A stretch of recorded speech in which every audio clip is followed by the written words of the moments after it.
I won the biggest lottery jackpot in state history, but decided to keep it secret. I called my rich wife and family pretending to be desperate for money, just to see who would help. My wife's parents hung up on me. My wife said I was a loser.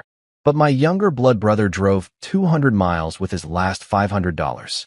What I did next changed everything. Look, I'm not going to sugarcoat this. My life was about as exciting as watching paint dry on a beige wall in a retirement home during a power outage.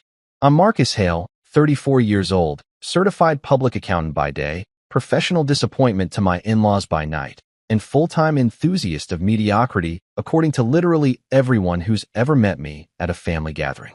My wife Isabella's parents have this charming habit of introducing me at parties as the accountant, in the same tone most people reserve for saying the guy who still uses a flip phone, or that dude who brings potato salad to a barbecue when everyone specifically said not to bring potato salad. You know the type. I'm that guy who gets cornered at weddings by distant relatives asking if I can take a quick look at their taxes like I'm some kind of walking H&R Block with lower self-esteem. My daily routine was so predictable you could set your atomic clock to it.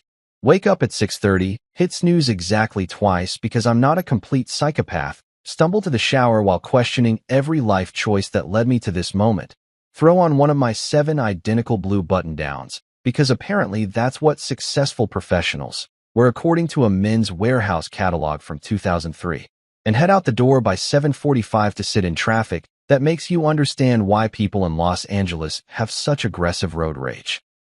My commute was a solid 45 minutes of existential dread punctuated by NPR segments about topics I'd never remember and advertisements for law firms that made me question whether I should sue someone just for the excitement. Work itself was exactly what you'd expect from an accounting firm called Peterson, Bradley & Associates. A soulless corporate hellscape decorated in various shades of gray that probably had focus groups debating whether depressing slate or corporate despair was the better paint choice. My cubicle was positioned perfectly so I could watch the clock without my supervisor noticing, which honestly felt like my greatest professional achievement. I spent 8 hours a day staring at spreadsheets that would make most people's eyes bleed, calculating depreciation schedules for companies that sold things nobody actually needed, and attending meetings that absolutely could have been emails. Actually, they should have been emails. Hell, they should have been text messages. Q3 projections look good, doesn't require a 45-minute PowerPoint presentation. Derek, but thanks for wasting everyone's Tuesday morning. Lunch was always the same sad ritual at the gas station 3 blocks from my office, a location I'm pretty sure was specifically designed by city planners who hated joy. The place was run by a guy named Ahmed who'd seen me walk in at 12:15 p.m. every single weekday for the past 6 years and still asked, "What can I get you?" Like maybe today would be the day I'd suddenly order something different. The usual, I'd say, which was code for the least expired sandwich in the cooler, a bag of chips that were probably manufactured during the Obama administration, and a coffee that tasted like someone's broken dreams filtered through a gym sock. Sometimes I'd grab one of those weird energy drinks with names like Extreme Adrenaline Death Blast that made you feel like your heart was trying to escape through your ribcage. Living on the edge, that's me. But this particular Tuesday, the Tuesday that would eventually make me question everything I thought I knew about luck, family, and whether the universe has a twisted sense of humor, I did something different. As I stood at the counter watching Ahmed ring up my depressing lunch, my eyes wandered to the lottery ticket display, and I thought, you know what? Why the hell not? It wasn't even a conscious decision, really. More like my brain just decided to go rogue for 30 seconds. Maybe it was the fact that my mother-in-law had sent me another passive-aggressive text that morning about how Isabella deserved someone more ambitious, as if ambition was something you could just pick up at Costco in bulk. Maybe it was because I'd just calculated quarterly earnings for a company that sold decorative throw pillows to people who already had too many decorative throw pillows and realized my existence was fundamentally meaningless. Or maybe I was just tired of eating gas station tuna without at least pretending I had dreams. Give me a Mega Millions ticket too, I told Ahmed, sliding an extra $2 across the counter like some kind of high roller. He printed it out without even looking up. This man had seen every type of desperate hope that walked through his door and remained beautifully unimpressed by all of it. I shoved the ticket in my wallet between a receipt from 2019 and my insurance card, then completely forgot about it because that's what you do with lottery tickets. They're less about winning and more about buying yourself 60 seconds of what if fantasy before reality comes crashing back down like a piano in a cartoon. That evening proceeded exactly as every evening in my life proceeded. I drove home through the same terrible traffic, pulled into the driveway of our modest three-bedroom house that Isabella constantly complained wasn't impressive enough for the neighborhood, and walked in to find her on the couch scrolling through Instagram with the kind of intensity usually reserved for bomb defusal experts. She barely looked up when I said hello, just made this little grunt of acknowledgement that I'd learned to interpret as her entire emotional range. Dinner was leftover Chinese food from the previous night because neither of us could be bothered to cook. Her, because she was too busy photographing her salad for social media with 17 different filters. Me because I'd spent all day calculating other people's money and had zero energy left for basic human functions.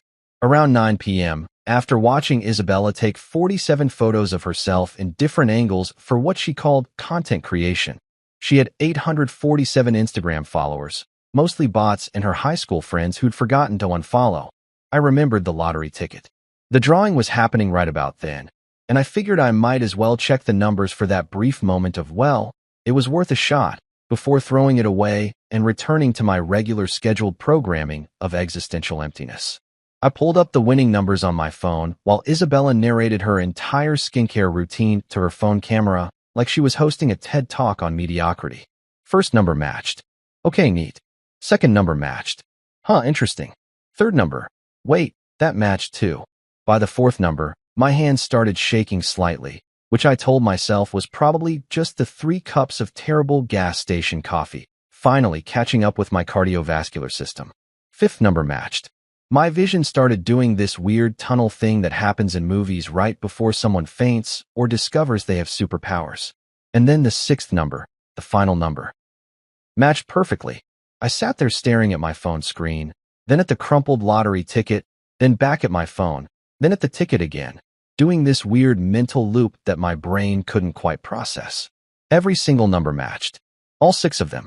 The jackpot was $312 million, which according to the news ticker scrolling across the bottom of the screen, was the largest lottery jackpot in state history. I'd won. I'd actually won.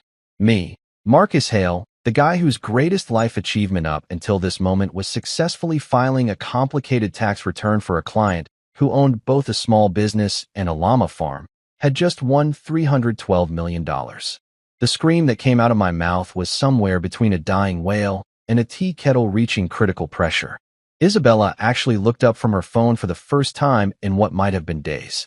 "What's wrong with you?" she asked with the kind of concern you'd show for a stranger having a mild coughing fit on a bus. I couldn't form words. I just held up the ticket and pointed at my phone like some kind of malfunctioning robot. She squinted at both, clearly not understanding, then went back to her phone. "Cool," she said, which was exactly the kind of response that summarized our entire relationship. For about 5 glorious minutes, I felt like I'd transcended normal human existence. I was floating somewhere above my boring accountant life, looking down at all the spreadsheets and gas station sandwiches and passive-aggressive in-law comments, thinking, I'm free. I imagined quitting my job in spectacular fashion, maybe renting a billboard outside the office that said, "Marcus has left the building, losers." I thought about buying a house so big Isabella's parents would have to use GPS to find the bathroom. I fantasized about walking into that gas station and buying every single energy drink Ahmed had ever stocked just because I could. But then, like a bucket of ice water mixed with reality and a dash of crushing awareness, it hit me. Isabella would turn this into a family project faster than you could say financial advisor. Her parents, Mr. and Mrs. Harrington, who'd built a moderately successful commercial real estate business through what I suspected was equal parts luck and refusing to retire, would suddenly become financial experts who needed to help us manage this responsibly. Isabella would immediately start planning the Instagram reveal, probably hiring a photographer for a photo shoot where she'd pose with fake money and captions about blessed life and manifestation, despite having spent the last 6 years manifesting nothing except complaints about our furniture not being upscale enough. I could already see it playing out. Family meetings where everyone had opinions about our money. Group chats where distant cousins I'd met once at a funeral suddenly remembered we were so close. And Isabella's parents dropping by unannounced to discuss investment opportunities, which really meant, we'd like to retire early using your money. Thanks. The Harringtons had this special talent for making everything about them, while simultaneously making you feel guilty for existing. They'd probably suggest we buy them a vacation home in Florida as an investment property and act like they were doing us a favor by accepting. So instead of celebrating like a normal person who just won generational wealth, I sat there on my beige couch in my mediocre living room and whispered to myself, "Congratulations, Marcus. You just became everyone's favorite ATM machine." The irony wasn't lost on me that winning $312 million somehow felt like I'd just signed up for a different kind of prison, one with better furniture and worse relatives. I looked over at Isabella, who was now filming herself doing some kind of face massage technique she'd learned from an influencer with a questionable understanding of anatomy, and realized she had no idea that everything had just changed.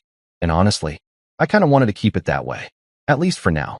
At least until I figured out what the hell to do with this ticket that was simultaneously the best and most terrifying thing that had ever happened to me. I carefully folded the lottery ticket, slipped it back into my wallet, and decided that maybe, just maybe, I'd keep this little secret to myself for a bit. After all, I'd spent 34 years being boring, predictable Marcus. What was a few more days of pretending while I figured out how to not become a cautionary tale on some documentary called Lottery Winners Who Lost Everything Because Their Family Sucked? Yeah, I thought, taking a deep breath and feeling my heart rate finally start to return to something resembling normal. This was going to be interesting. Turns out claiming a $312 million lottery ticket is slightly more complicated than redeeming a buy one get one free coupon at Subway, which honestly was about the extent of my winning things experience up until this point. I spent 3 days researching what actual smart people do when they suddenly acquire enough money to buy a small island or fund a moderately ambitious space program. And let me tell you, the internet is full of horror stories that would make Stephen King say, "Damn, that's dark." There were tales of lottery winners who went bankrupt faster than I could calculate their compound interest rate, families torn apart over money disputes that started with "Can I borrow?" and ended with restraining orders, and enough murders to fill an entire true crime podcast series titled Imo Money, Imo Murders, apparently. So I did what any paranoid accountant with trust issues and a healthy fear of becoming a statistic would do. I hired the most expensive lawyer in the state, a guy named Richard Chun who charged $800 an hour and wore suits that probably cost more than my car. Richard had this way of speaking that made you feel simultaneously reassured and terrified, like a therapist who also happened to be a mob boss. "Marcus," he said during our first meeting in his office that had a view of the city so good it probably added an extra $200 to his hourly rate. "You're about to have a target on your back bigger than a Costco billboard. We need to make you invisible." I appreciated that he didn't sugarcoat it or try to sell me some fantasy about how money would solve all my problems. Richard understood that money didn't solve problems. It just gave you better quality problems.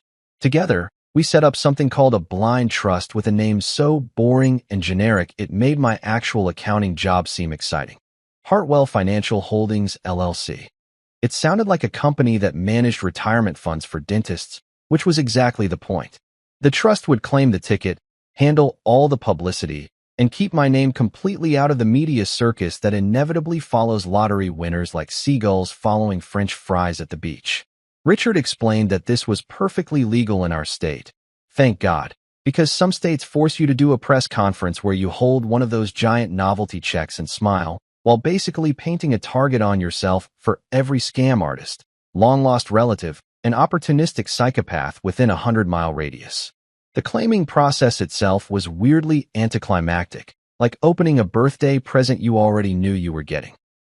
I met Richard at the state lottery office, signed approximately 4,000 documents without reading them, because I'm apparently still terrible at adulting even when millions of dollars are involved, and watched as bureaucrats in khakis verified the ticket with the kind of enthusiasm usually reserved for DMV employees processing license renewals.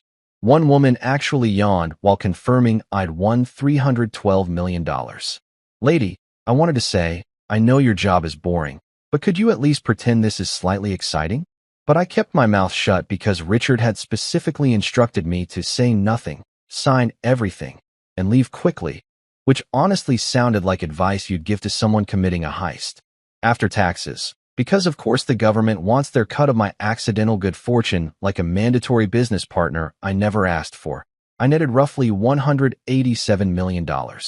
Still an absolutely stupid amount of money that my brain couldn't quite process as real. Like, my accountant brain understood the numbers technically, but my regular human brain kept doing this thing where it would see $187 million and just sort of short-circuit like a computer trying to divide by zero.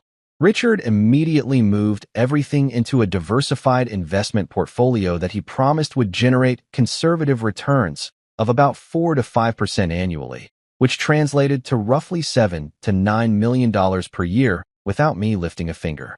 That's more than most people make in a lifetime, just sitting there growing like some kind of magical money plant that waters itself.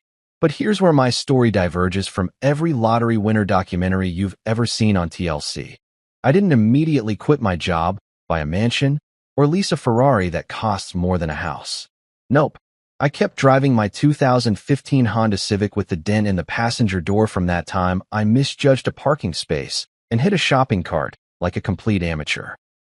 I continued waking up at 6:30, hitting snooze twice, and showing up to Peterson, Bradley & Associates in my rotating collection of boring blue button-downs.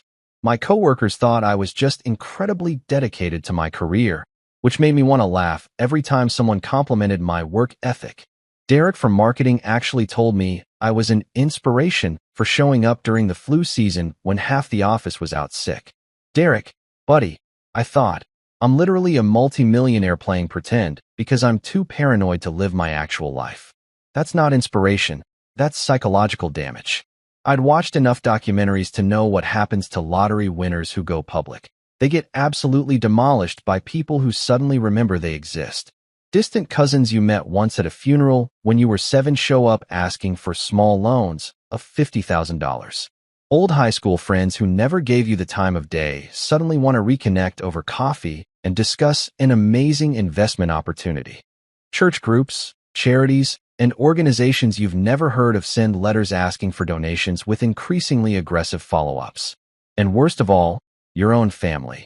The people who are supposed to love you unconditionally start treating you like a walking ATM machine with legs and the audacity to have opinions about how you spend your own money. So I became what I like to call a financial ninja, quietly wealthy, publicly boring, and completely invisible to everyone who might want a piece of my newfound fortune. I still bought my sad gas station sandwiches from Ahmed, who continued to ask, "What can I get you?" with the same complete lack of interest in my answer. I still sat in traffic for 45 minutes each way, listening to NPR segments I'd immediately forget. I still attended pointless meetings that should have been emails and calculated depreciation schedules for companies selling unnecessary products to people with too much money and not enough sense. The irony of that last part wasn't lost on me. I was now one of those people with too much money, except I had enough sense to hide it like a squirrel hoarding nuts for a nuclear winter. The hardest part was maintaining the facade at home with Isabella, who had absolutely no idea that her unambitious husband was sitting on enough wealth to buy her parents' entire commercial real estate business twice over and still have money left for a private island. She continued her nightly routine of photographing herself from 47 different angles, complaining about our furniture not being upscale enough, and dropping hints about how her friend Jessica's husband just made partner at his law firm while I was still just an accountant. Every time she said something like that, I had to physically bite my tongue to keep from saying, "Yeah, well, Jessica's husband probably can't buy their entire law firm in cash, can he?" But I stayed quiet, nodded along, and let her believe whatever she wanted to believe about our financial situation. Her parents, the illustrious Mr. and Mrs. Harrington, continued their tradition of introducing me at social gatherings as the accountant, with that special tone that implied they'd hoped Isabella would marry someone more impressive, like a doctor or a senator or literally anyone else. At their annual 4th of July barbecue, Mrs. Harrington actually patted my shoulder and said, "Well, at least accounting is stable, dear." in the same voice you'd use to console someone whose dog just died. I smiled, thanked her for the reassurance, and internally calculated exactly how much it would cost to buy the empty lot next to their office building and turn it into something incredibly annoying, like a 24-hour karaoke bar or a facility that exclusively hosts children's birthday parties. Just for fun, just to imagine. My daily fantasy became increasingly specific and slightly unhinged. I'd imagine walking into their precious office building wearing a hoodie and jeans, dropping a briefcase full of cash on their imported Italian marble desk, and saying, "I'd like to buy this building, please. Also, you're fired." Then I'd convert the entire place into something beautifully petty, maybe a free community center for struggling families, or a nonprofit that helped people escape debt, or just a really nice public library where homeless people could hang out without being hassled. Something that would make the Harringtons clutch their pearls while simultaneously being so altruistic they couldn't even complain about it without looking like complete monsters. But I didn't do any of that. Not yet, anyway. Instead, I continued my double life. Secret millionaire by net worth, completely average sad sack by appearance. I got my hair cut at the same supercuts where a rotating cast of stylists butchered my hair for $40 including tip. I bought my clothes from department stores having sales that were probably never not having sales. I drove my dented Honda and ate my questionable gas station sandwiches and attended my meaningless meetings and smiled politely when my in-laws reminded me that I wasn't quite good enough for their daughter. Because here's what I'd figured out after 3 weeks of being secretly wealthy. Having money was the easy part. Figuring out who actually gave a damn about you before they knew you had money. That was the real challenge. I'd spent 34 years being invisible, unremarkable Marcus who blended into beige walls and drove past people without being noticed. Now I had the resources to change everything, but I also had something more valuable. Time. Time to watch. Time to see who people really were when they thought I had nothing to offer them. Time to plan something that would separate the people who actually cared about me from the people who just wanted access to my bank account. And honestly, I was starting to enjoy my little secret. There was something deeply satisfying about sitting in meetings listening to people complain about their financial problems while knowing I could solve them all with what amounted to pocket change from my investment returns. It was like being a superhero whose power was just having money and the self-control not to spend it on stupid stuff. Not the most exciting superpower, admittedly, but it beat my previous superpower of guy who's really good at Excel formulas. So I kept quiet, kept working, kept pretending. My coworkers thought I was dedicated. My wife thought I was boring. Her parents thought I was disappointing. And me? I was just waiting, watching, and planning something that would eventually make all of this patience absolutely worth it. The idea hit me on a Wednesday night while Isabella was having a full-blown meltdown about our couch, which according to her didn't feel rich enough and was embarrassing compared to her friend Monica's sectional that apparently cost more than some people's cars. She was standing in our living room gesturing dramatically at our perfectly functional 3-year-old sofa like it had personally insulted her family lineage, going on about thread counts and investment pieces and how we needed to upgrade our lifestyle to match our aspirations.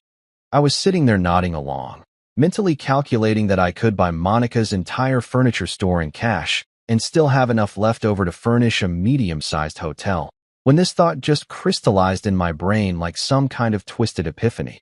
If I lost everything tomorrow, who would actually help me? Not who would say nice things, or who would feel bad for me, or who would post thoughts and prayers on social media. I mean who would actually reach for their wallet, sacrifice something real, and help me survive. It was the kind of question that keeps you up at night once you start thinking about it, like realizing you've never actually seen your neighbors bringing groceries and wondering if they're vampires or just really good at shopping during hours you're asleep. Most people go their whole lives never really knowing the answer because they never end up in a situation desperate enough to find out. But I had resources now, which meant I could engineer a little experiment, a test. A completely unethical but deeply satisfying social psychology project that would probably get me kicked out of any research institution but would definitely answer my question.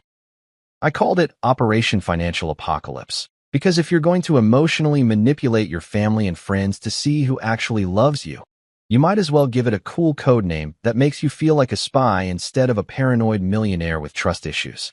The plan was simple, elegant, and probably made me a terrible person.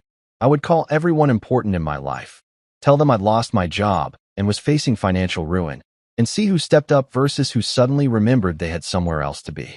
No fancy psychology required. No hidden cameras or elaborate setups. Just a phone call and a sob story that would make or break my opinion of every person I'd ever pretended to like at Thanksgiving dinner. I started drafting my script like I was preparing for the world's most depressing audition. It had to be believable enough to trigger genuine responses, but not so dramatic that people would think I was having a mental breakdown and call the authorities. Lost my job, rent due, car getting repossessed hit that sweet spot between desperate enough to need help and not so desperate that you assume I'm also living in a dumpster and communicating via Morse code. I practiced in my car during lunch breaks, sitting in the parking lot of my office building talking to myself like a complete lunatic while my coworkers probably walked by thinking, man, Marcus is really losing it. If only they knew. First on my list, Mr. and Mrs. Harrington, Isabella's parents. The people who'd spent the last 6 years reminding me in increasingly creative ways that I wasn't quite the son-in-law they'd envisioned when Isabella brought me home from college. These were people who'd built what they considered a real estate empire, which was actually just 3 strip malls and a couple of office buildings. But they talked about it like they were the Rockefellers of suburban commercial property.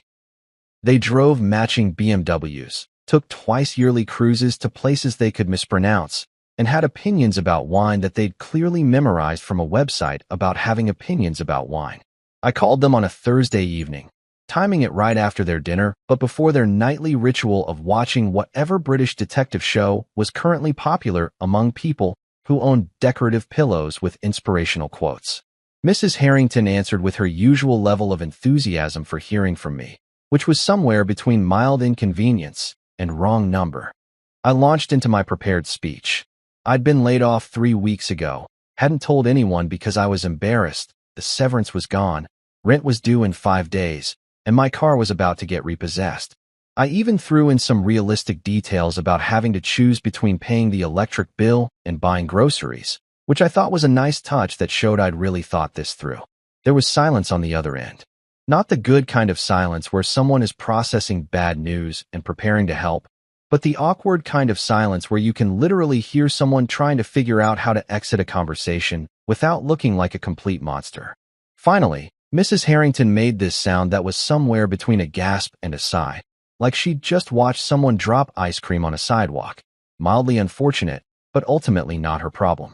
"Oh dear," she said in that pitch-perfect tone of fake sympathy that wealthy people use when they encounter poverty they don't want to think about too hard.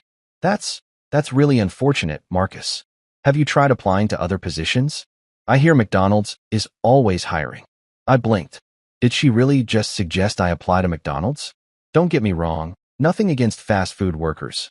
I'd probably last about 6 hours before having a breakdown over someone yelling at me about pickles. But the sheer condescension of that response was almost impressive in its complete lack of self-awareness. I pressed on, making my voice crack slightly for dramatic effect. "I was actually hoping maybe you and Mr. Harrington could help with rent, just until I find something. I'm about to be evicted, and I don't know what else to do." Another silence, this one even more uncomfortable than the first. I could practically hear her clutching her pearls through the phone. "Well, Marcus," she said slowly, using the same voice kindergarten teachers used to explain why we don't eat glue. "We'd love to help, but you understand we have our own expenses. The business has been slow lately, and we're actually quite stretched thin ourselves." This was a lie so obvious it was almost insulting. I'd literally seen her Facebook post from yesterday about booking a 2-week Mediterranean cruise to celebrate their anniversary. Stretched thin, my ass. She was about as stretched thin as a billionaire complaining about the price of caviar. "I'm sure you and Isabella will figure something out," she continued, warming up to her escape plan. "You're both smart young people. This is probably just a little character-building experience." Character-building experience. She just called my fake financial ruin a character-building experience like I was some kind of protagonist in a feel-good movie about overcoming adversity through the power of positive thinking and maybe a training montage. I opened my mouth to respond, maybe push back a little, but then I heard the click. She'd hung up.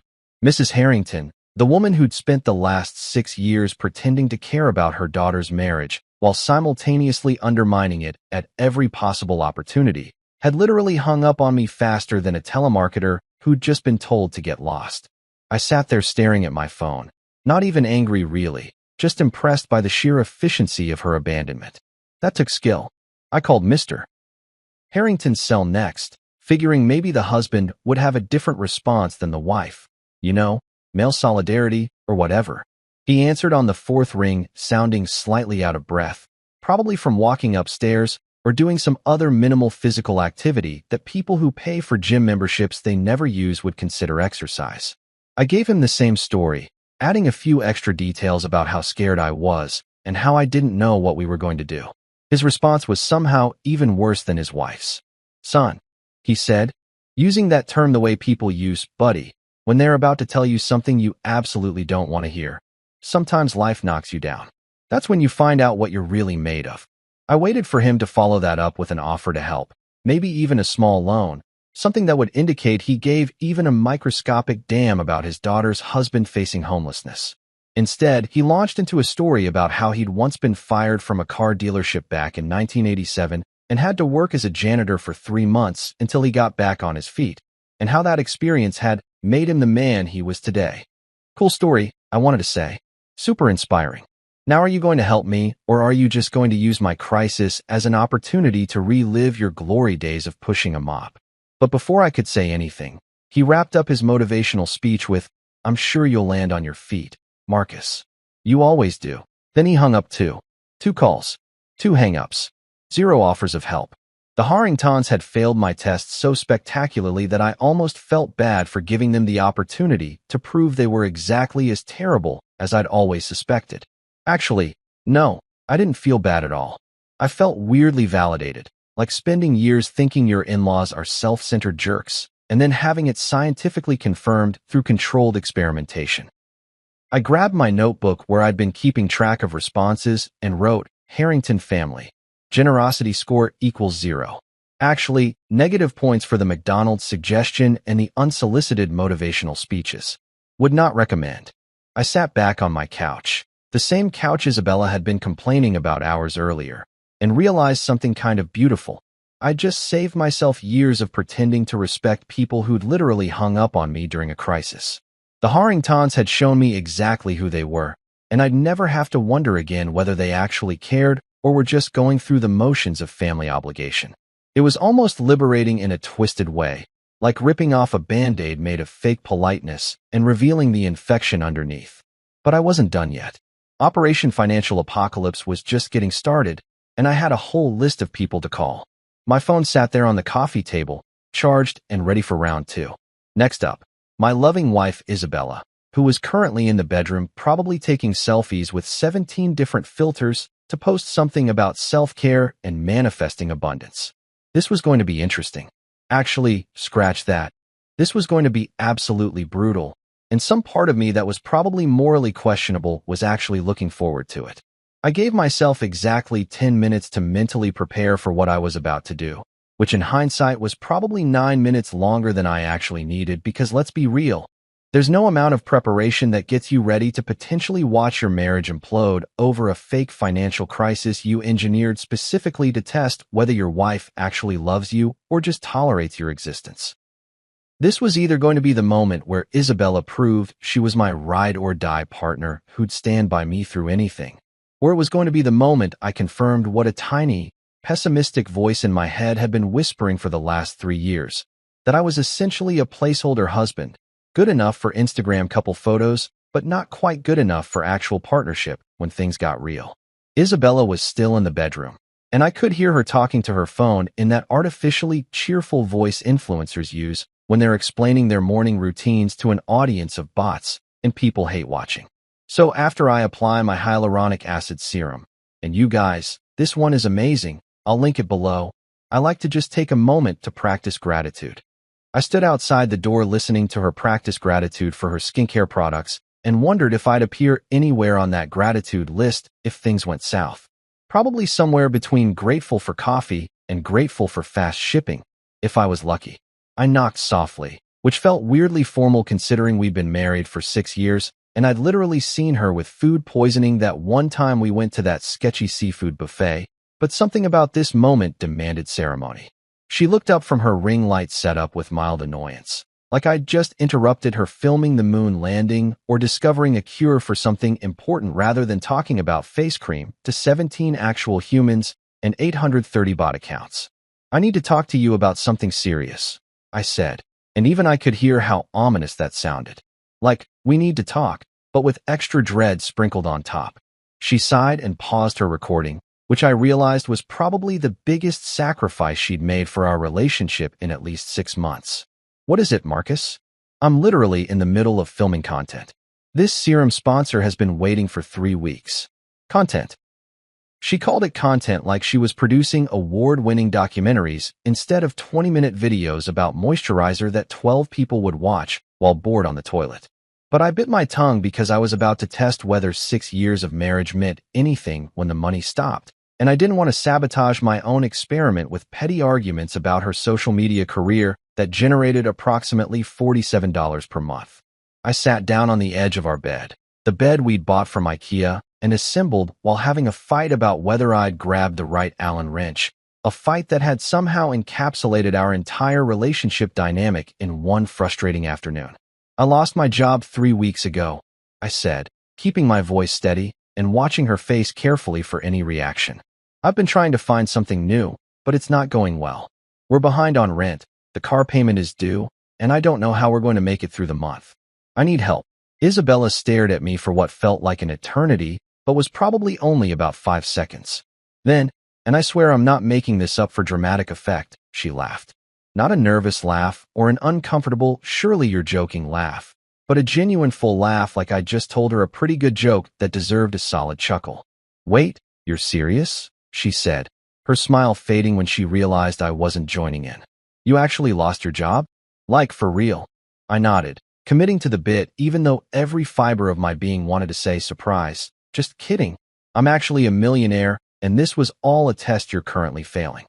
She set her phone down, another monumental sacrifice that I would have appreciated more if she wasn't using it to process whether her husband becoming unemployed was going to affect her ability to buy things she didn't need. How did this happen? Were you not performing well? Did you do something wrong? Her first questions weren't, "Are you okay?" or "How can I help?" but rather, "Was this your fault?" Which was exactly the kind of response that made me want to end this experiment immediately and go live in a cabin somewhere where people communicated through meaningful silence instead of accusatory questions. The whole department got laid off. I lied, building on my fictional narrative. Budget cuts. Nothing I could control. But that doesn't change our situation. We need to figure out how to pay rent in 5 days, and I was hoping maybe you could help with some of your savings, just until I find something new. I knew for a fact she had at least $8,000 in her personal savings account because I'd seen the statement 3 months ago when she left it on the counter. It wasn't a fortune, but it was enough to cover rent and some bills if she actually gave a damn about keeping us housed. Isabella's expression shifted through several emotions in rapid succession: surprise, confusion, and then something that looked disturbingly like disgust. The same face you'd make if you discovered your takeout container had been in the fridge for way too long and was now hosting a science experiment. Marcus, I can't just give you my savings. That's my money. I've been saving that for emergencies. I wanted to point out that your husband potentially becoming homeless definitely qualified as an emergency, but she wasn't done. Besides, maybe this is good. Maybe you need this wake-up call. Wake-up call. My wife, the woman I'd supported through 2 failed business ventures, including an Etsy shop that sold exactly 3 handmade candles before she gave up, and a lifestyle blog that peaked at 47 monthly visitors mostly from her own compulsive refreshing, was calling my fake unemployment a wake-up call. What do you mean? I asked, genuinely curious where she was going with this because it was clearly nowhere good. She stood up from her filming setup and crossed her arms in that universal posture of someone about to say something they've been holding back for way too long and have finally found the excuse to unleash. Honestly, Marcus, you've never been ambitious. You've been coasting at that boring accounting job for years, never trying to move up or make more money or do anything impressive. My friends' husbands are making 6 figures, buying investment properties, getting promoted to senior positions. And you're just there, doing the same thing every day, being mediocre. Each word hit like a slap, and the worst part was she was saying it with this casual cruelty, like she was commenting on the weather or reviewing a restaurant that gave her the wrong order. This wasn't heat-of-the-moment anger. This was rehearsed disappointment that she'd apparently been cultivating for God knows how long. So maybe, she continued, warming up to her theme like a TED Talk speaker who'd finally found their groove. This is the universe's way of telling you to stop being a loser and actually do something with your life. Loser. My wife of 6 years, the woman who'd promised to love me in sickness and health, for richer or poorer, though apparently that last part had some serious asterisks attached, just called me a loser.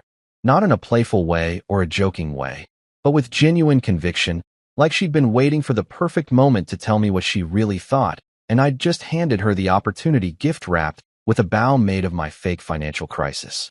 I sat there processing the fact that the woman sharing my bed apparently viewed me as some kind of disappointing participation trophy she'd settled for when her better options didn't work out. Part of me wanted to laugh at the absurdity of it all.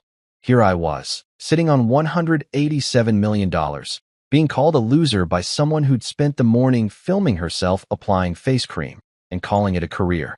But another part of me, the part that had apparently been holding on to hope that our marriage meant something real, felt like I'd just been punched in the gut by someone I'd trusted not to punch me in the gut. "So you're not going to help," I said, making it a statement rather than a question because the answer was painfully obvious at this point. She shrugged, actually shrugged, like I'd asked her to pick a restaurant and she didn't have a preference. "Marcus, I can't help you. You need to help yourself. Maybe get a job at like Target or something while you figure things out. I hear they have benefits." Target. Her solution to her husband's financial crisis was Target, which at least was a step up from her mother's McDonald's suggestion, but was still delivered with the same level of condescension that suggested she'd never actually worked retail and had no idea what she was talking about. "This is who you really are, isn't it?" I said quietly, more to myself than to her. "When things get hard, when I actually need you, this is who shows up." She rolled her eyes, actually rolled her eyes like a teenager being asked to clean her room. "Don't be dramatic, Marcus. Life is hard sometimes. You're an adult. Act like one." Then she picked up her phone, unmuted her ring light, and went right back to filming her skincare routine like we hadn't just had a conversation that essentially ended our marriage. I stood up, my legs feeling weirdly shaky like I'd just run a marathon or witnessed something traumatic, which I guess in a way I had. "Good talk," I said with a calmness that surprised even me. She didn't respond, too focused on explaining to her audience of bots why under-eye cream was a game changer. I walked out of the bedroom, closed the doors softly behind me, and made my way to the kitchen where I poured myself a glass of water because apparently billionaires stay hydrated even when their marriages implode during social experiments gone exactly as terribly as expected. I pulled out my notebook and wrote, "Isabella, generosity score equals 0. Actually called me a loser. Suggested Target as career solution. Marriage status. Technically still happening, but emotionally deceased. Do not resuscitate." My hand was shaking slightly as I wrote. Not from anger, really, but from this weird combination of vindication and devastation. I'd been right about her, which meant I'd spent 6 years married to someone who fundamentally didn't respect me, which meant I'd wasted 6 years of my life on someone who viewed me as a disappointing investment that hadn't appreciated in value. But here's the thing about rock bottom. Even fake rock bottom engineered for experimental purposes, it clarifies things. Isabella had just shown me exactly who she was when the chips were down, and it turned out she was someone who'd rather protect her $8,000 in savings than help her husband avoid homelessness. She was someone who viewed marriage as a performance for Instagram rather than a partnership for actual life. She was someone who'd been secretly thinking I was a loser probably since the day we met, just waiting for the right moment to say it out loud. I looked at my phone, at the list of people I still needed to call. My parents were next, and then my brother Leo.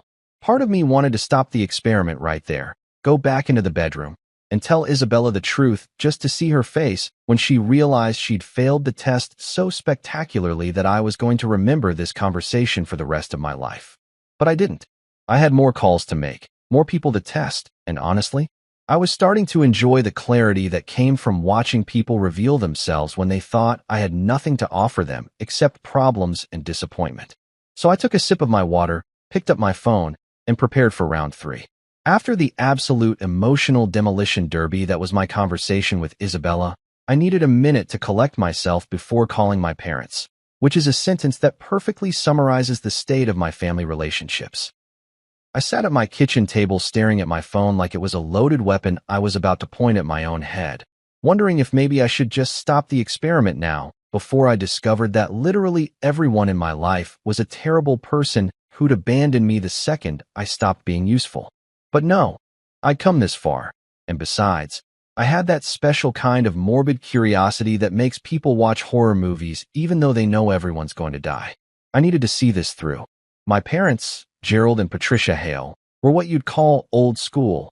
In that way that sounds nostalgic and wholesome, but really just means they had opinions about bootstraps and believed that showing emotion was a sign of weakness that would get you eaten by wolves or fired from your job or both. Dad had worked at the same manufacturing plant for 43 years before retiring with a pension that was just barely enough to cover their mortgage and keep them in early bird dinner specials. Mom had been a receptionist at a dental office where she'd perfected the art of passive-aggressive comments disguised as helpful advice. They weren't bad people exactly. They kept me fed and clothed and mostly alive through childhood, but they also weren't the type to discuss feelings or offer unconditional support or do any of those things you see in heartwarming movies about families who actually like each other.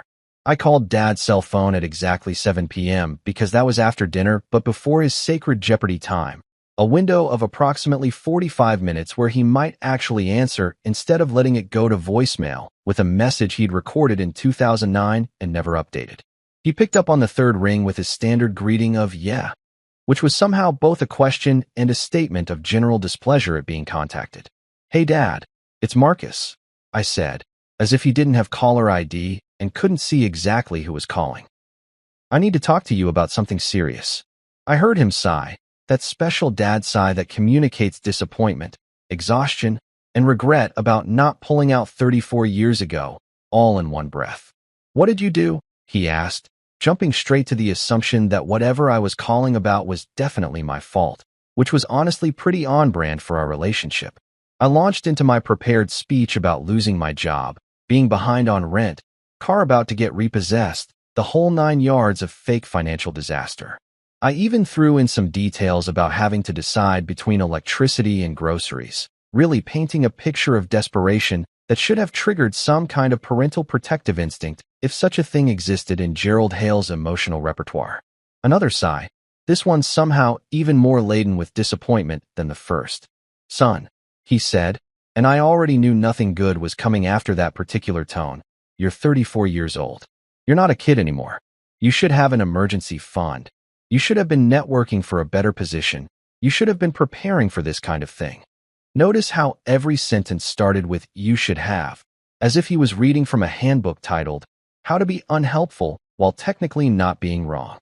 "I know, Dad, but that doesn't change my current situation," I said, trying to keep my voice steady and not betray the fact that I was actually a multimillionaire conducting a psychological experiment on my own family like some kind of twisted scientist in a lab coat made of trust issues. "I was hoping maybe you and Mom could help with rent, just this once, until I get back on my feet. I'm really desperate here." The word desperate tasted weird in my mouth, probably because I was the opposite of desperate. I was so not desperate that I could have paid their mortgage off entirely and still had enough money left over to buy them a vacation home they'd never use because Dad refused to fly anywhere that required more than a 2-hour drive. "Marcus," Dad said, using that patient voice usually reserved for explaining things to very small children or very drunk adults. "You need to figure this out on your own. Your mother and I worked hard our whole lives. We raised you right. We taught you the value of $1. Now it's time for you to put those lessons into practice. Maybe this is exactly what you need. A wake-up call to stop coasting and start really working hard." There it was again, that phrase, wake-up call, that apparently everyone in my life had workshopped together as the official response to Marcus's fake crisis. Was there a family group chat I didn't know about where they'd all agreed this was the most condescending possible thing to say? "So you're not going to help," I said flatly, not even bothering to make it a question anymore because I could read the writing on the wall, and the writing said, "You're on your own, loser," in big neon letters. Dad made this noise that was half cough, half grunt, entirely unhelpful. Son, the best help I can give you is not enabling your dependence. You need to stand on your own 2 feet. Maybe move back home temporarily if you need to, get a job, any job, and work your way back up. I started at the bottom, worked at that plant for 43 years, and look at me now. I'm comfortable. That's what hard work gets you. Move back home. My 67-year-old father, who I'd seen exactly 4 times in the last 2 years not counting obligatory holiday appearances, just suggested I move back into my childhood bedroom with the same enthusiasm most people reserve for suggesting someone try a new brand of paper towels. And what would that look like exactly? I asked, morbidly curious about the details of this generous offer. Would I pay rent? Help with bills? Dad cleared his throat, and I could practically hear him doing mental calculations about how much he could extract from his broke son without seeming completely heartless. Well, we need to work something out. Can't have you freeloading. Maybe $400 a month plus utilities, help around the house, mow the lawn, that sort of thing. Build character. Build character. I was 34 years old, had been financially independent for 12 years, and my father wanted to charge me rent plus manual labor to live in a house he'd paid off 15 years ago while I built character, like I was a teenager who'd just gotten caught shoplifting. Before I could respond to this absolutely spectacular display of parental generosity, I heard Mom's voice in the background. Is that Marcus? Let me talk to him. There was some shuffling, and then my mother's voice came through the speaker with that particular tone she used when she was about to say something she thought was helpful, but was actually just incredibly tone-deaf. Marcus, honey, your father told me about your situation. This is very concerning. Finally, I thought, someone who might actually show some empathy. How naive I was, thinking that would last more than 3 seconds. You know what you should do, she continued, not waiting for me to respond because this was clearly a prepared speech she'd been rehearsing while eavesdropping on my conversation with Dad. You should take this opportunity to really reassess your life choices. Maybe go back to school, get an MBA, or something that would make you more marketable. Oh, and if you do move back home, don't forget to bring your own laundry detergent. We're on a fixed income, and that stuff isn't cheap. I blinked, processing the fact that my mother's primary concern about my impending homelessness was whether I'd remember to bring my own tide. Not, are you okay? Or how can we help? Or literally any expression of maternal concern, but rather a preemptive strike about laundry supplies. Mom, I can't afford to go back to school right now. I can barely afford to eat. I called because I need help, like actual immediate help, not career advice or life coaching. Well, Marcus, she said with that particular flavor of passive aggression she'd perfected over 63 years of being married to a man who thought feelings were for people who didn't work hard enough. If you'd been more responsible with your money, you wouldn't be in this position. Maybe cut back on eating out so much. Cancel those subscription services young people waste money on. Learn to budget properly. Your father and I have been living on a fixed income for 5 years, and we managed just fine. The irony of my mother, who'd once spent $300 on decorative garden gnomes she saw on a home shopping network at 2 a.m., lecturing me about budgeting was almost beautiful in its complete lack of self-awareness. I appreciate the advice, I said, using every ounce of self-control I possessed not to tell them I could buy their entire neighborhood in cash and still have money left over to commission a statue of myself holding a giant middle finger, but I was really hoping for actual financial help, not tips from a Dave Ramsey podcast. Dad got back on the phone, and I could tell from his tone that this conversation was about to be over whether I liked it or not. Marcus, I've given you my answer. Figure it out. That's what adults do. Call us when you get back on your feet, and maybe we can all have dinner or something. Then he hung up, just like the Harringtons had, because apparently hanging up on family members during crises was just the standard operating procedure for everyone I was related to. I sat there staring at my phone, adding to my notebook, parents, generosity score equals maybe 2 out of 100, and that's being charitable. Offered to let me move back home for $400 per month, plus manual labor, and the privilege of buying my own laundry detergent. Provided exactly 0 emotional support and maximum amount of unsolicited advice about bootstraps. Would rather see me mow their lawn than actually help. Do not recommend as parents. 0 stars. 3 calls down, and the pattern was becoming painfully clear. Everyone in my life viewed my success or failure as a reflection of my personal character rather than circumstances, and none of them were willing to sacrifice anything meaningful to help me. The Harringtons had hung up faster than you could say Mediterranean cruise. Isabella had called me a loser and suggested Target. My parents had offered to rent me my childhood bedroom and told me to bring my own tide. The bar was so low at this point that it was basically underground, and yet somehow everyone kept limboing under it with room to spare. But I had one more call to make, and honestly, this was the one I was most nervous about, because if Leo failed this test, then I'd have to accept that I was completely alone in the world except for a bank account that couldn't hug me or tell me everything would be okay. My younger brother was either going to restore my faith in humanity or cement my decision to become a hermit who lived in a compound surrounded by money and trust issues. I picked up my phone, pulled up Leo's contact, and prepared for the moment of truth that would either save this experiment or confirm that I should probably invest in some good therapy along with my diversified portfolio. Leo was 2 years younger than me, which in family hierarchy terms meant absolutely nothing except that he'd gotten slightly less parental attention growing up, which honestly might have been the best thing that ever happened to him. While I'd been pressured into becoming an accountant because it was stable and respectable and something Dad could brag about at his plant reunions, Leo had been left to figure out his own path, which led him to become a mechanic at a shop that specialized in fixing cars so old they should probably be in museums. He worked 60-hour weeks covered in grease and motor oil, made maybe $45,000 a year if he was lucky, lived in a studio apartment that was basically a glorified shoebox with plumbing, and was somehow the happiest person I knew.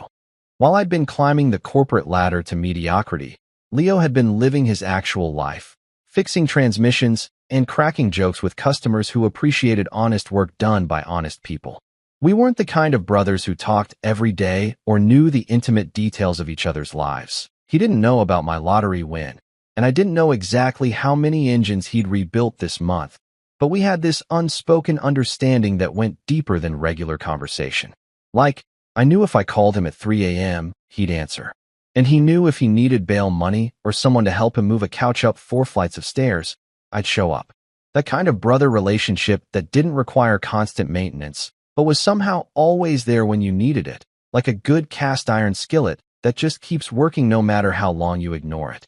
I hit his contact and listened to it ring, my heart doing this weird hammering thing that I hadn't experienced during any of the other calls. With Isabella, with my parents, with the Harringtons, I'd known deep down what to expect. They'd confirmed my suspicions, validated my cynicism, and generally behaved exactly as terribly as I predicted. But Leo was different. Leo was the wild card, the variable in my experiment that could go either way, and if he failed this test, I wasn't sure I'd recover from it. Some disappointments you can shrug off, others rewire your entire understanding of the universe. He answered on the second ring, slightly out of breath. Yo, what's up, man? You okay? You never call on weeknights. Already his first instinct was concern, which was such a stark contrast to everyone else's responses that I almost laughed. No, what do you want? Or this better be important. Just immediate worry that something might be wrong with his older brother who never called on weeknights, because weeknights were for watching whatever show Isabella was obsessed with while I mentally calculated compound interest rates. Leo, I'm in trouble, I said, and even though this was supposed to be acting, my voice cracked slightly because the emotional weight of the last 3 calls was finally hitting me like a freight train full of family dysfunction. Like, serious trouble. I lost my job a few weeks ago, and I've been trying to handle it on my own, but I can't anymore. Rent's due in 5 days, my car's about to get repossessed, and I don't know what to do. I'm basically about to be homeless, man. The silence on the other end wasn't like the uncomfortable silence from the Harringtons or the judgmental silence from my parents. It was the silence of someone processing bad news and figuring out how to help rather than figuring out how to escape the conversation. How bad is bad? He asked finally, his voice serious in a way I rarely heard from him. Leo was usually all jokes and easy laughter, but right now he sounded like someone preparing for war, or at least preparing to fight whatever dragons were threatening his brother. Eviction bad, I said, committing fully to the story even though part of me wanted to stop right there and tell him the truth because I already knew Leo was different. I'm behind on everything. I've been applying everywhere, but nothing's coming through fast enough. I called mom and dad, and they basically told me to figure it out on my own. I'm out of options, bro. I'm completely out of options. That last part was true in a way. I was out of options for people who might actually help me, even though I wasn't out of money. 3 seconds of silence. Just 3 seconds. But in those 3 seconds I could practically hear him doing mental calculations, checking his own bank account in his head, figuring out what he could sacrifice. Then, I've got about $500 left in my account after my rent payment clears tomorrow. I can bring it to you tonight. I'll leave right now. Just like that. No questions about how I'd let it get this bad. No lectures about responsibility or wake-up calls or bootstrap philosophy. Just immediate, unconditional help from someone who had basically nothing to give. Leo, you're 200 miles away. It's already 8 o'clock. You can't drive 4 hours round trip on a work night just to give me your last $500. I was testing him even further now, giving him an out, an excuse to back down and preserve his own life while still technically offering help. But Leo, being Leo, didn't take the out. He never took the out. Man, I can call in sick tomorrow. Tony owes me like 17 favors anyway. You're my brother. You think I'm gonna let you sleep in your car or some shit? Hell no. I'm leaving in 10 minutes, soon as I grab some gas station coffee for the drive. Something in my chest cracked open, and I realized with startling clarity that I was going to cry, which was not part of the plan for this experiment. I was supposed to be the detached scientist observing human behavior, not the emotional mess getting destroyed by the first genuine display of selflessness I'd witnessed in 6 years of marriage and 34 years of family dynamics. You'd really do that? I asked, my voice embarrassingly shaky. Drive 4 hours and give me your last $500. Money you probably need for your own bills. Marcus, he said, and I could hear him moving around his apartment, probably grabbing his keys and wallet. When you broke your arm in 8th grade and needed someone to write your English essay so you wouldn't fail, who did that?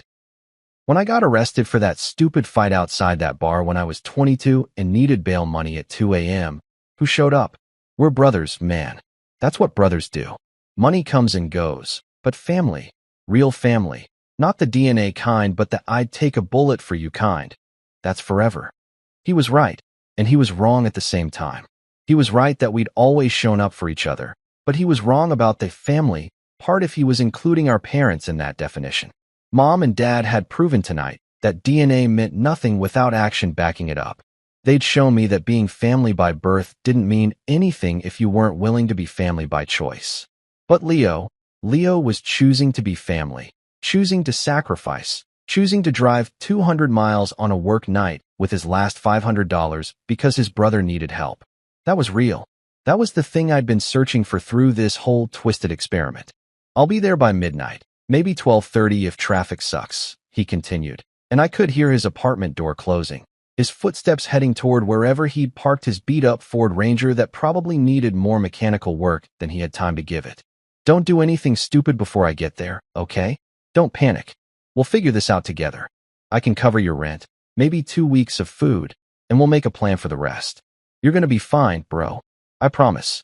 That sentence hit me harder than Isabella calling me a loser, harder than my parents suggesting I mow their lawn for character development, harder than the Harringtons hanging up on me like I was a telemarketer selling timeshares in hell. We'll figure this out together. Not, you'll figure it out, or you should have figured it out already, but together, like we were a team, like my problem was his problem, like that's just what you do when someone you love is drowning. You don't throw them a pamphlet about swimming lessons. You jump in the water. Leo, I started, not even sure what I was going to say. Thank you felt inadequate. I love you felt too vulnerable for a phone call when I was already emotional. You're the only person who passed this test felt too weird to explain without revealing the whole experiment. I really appreciate this, man. More than you know. He laughed, that easy Leo laugh that made everything seem less catastrophic. Yeah, save the mushy stuff for when I get there. I gotta drive now. See you soon, brother. He hung up, and I sat there at my kitchen table with tears running down my face like some kind of emotional fire hydrant that had just been opened after years of pressure building up. Leo was coming. Leo, who made $45,000 a year and lived in a shoebox, was driving 200 miles at night with his last $500 because his brother, who was actually a secret millionaire conducting a psychological experiment, needed help.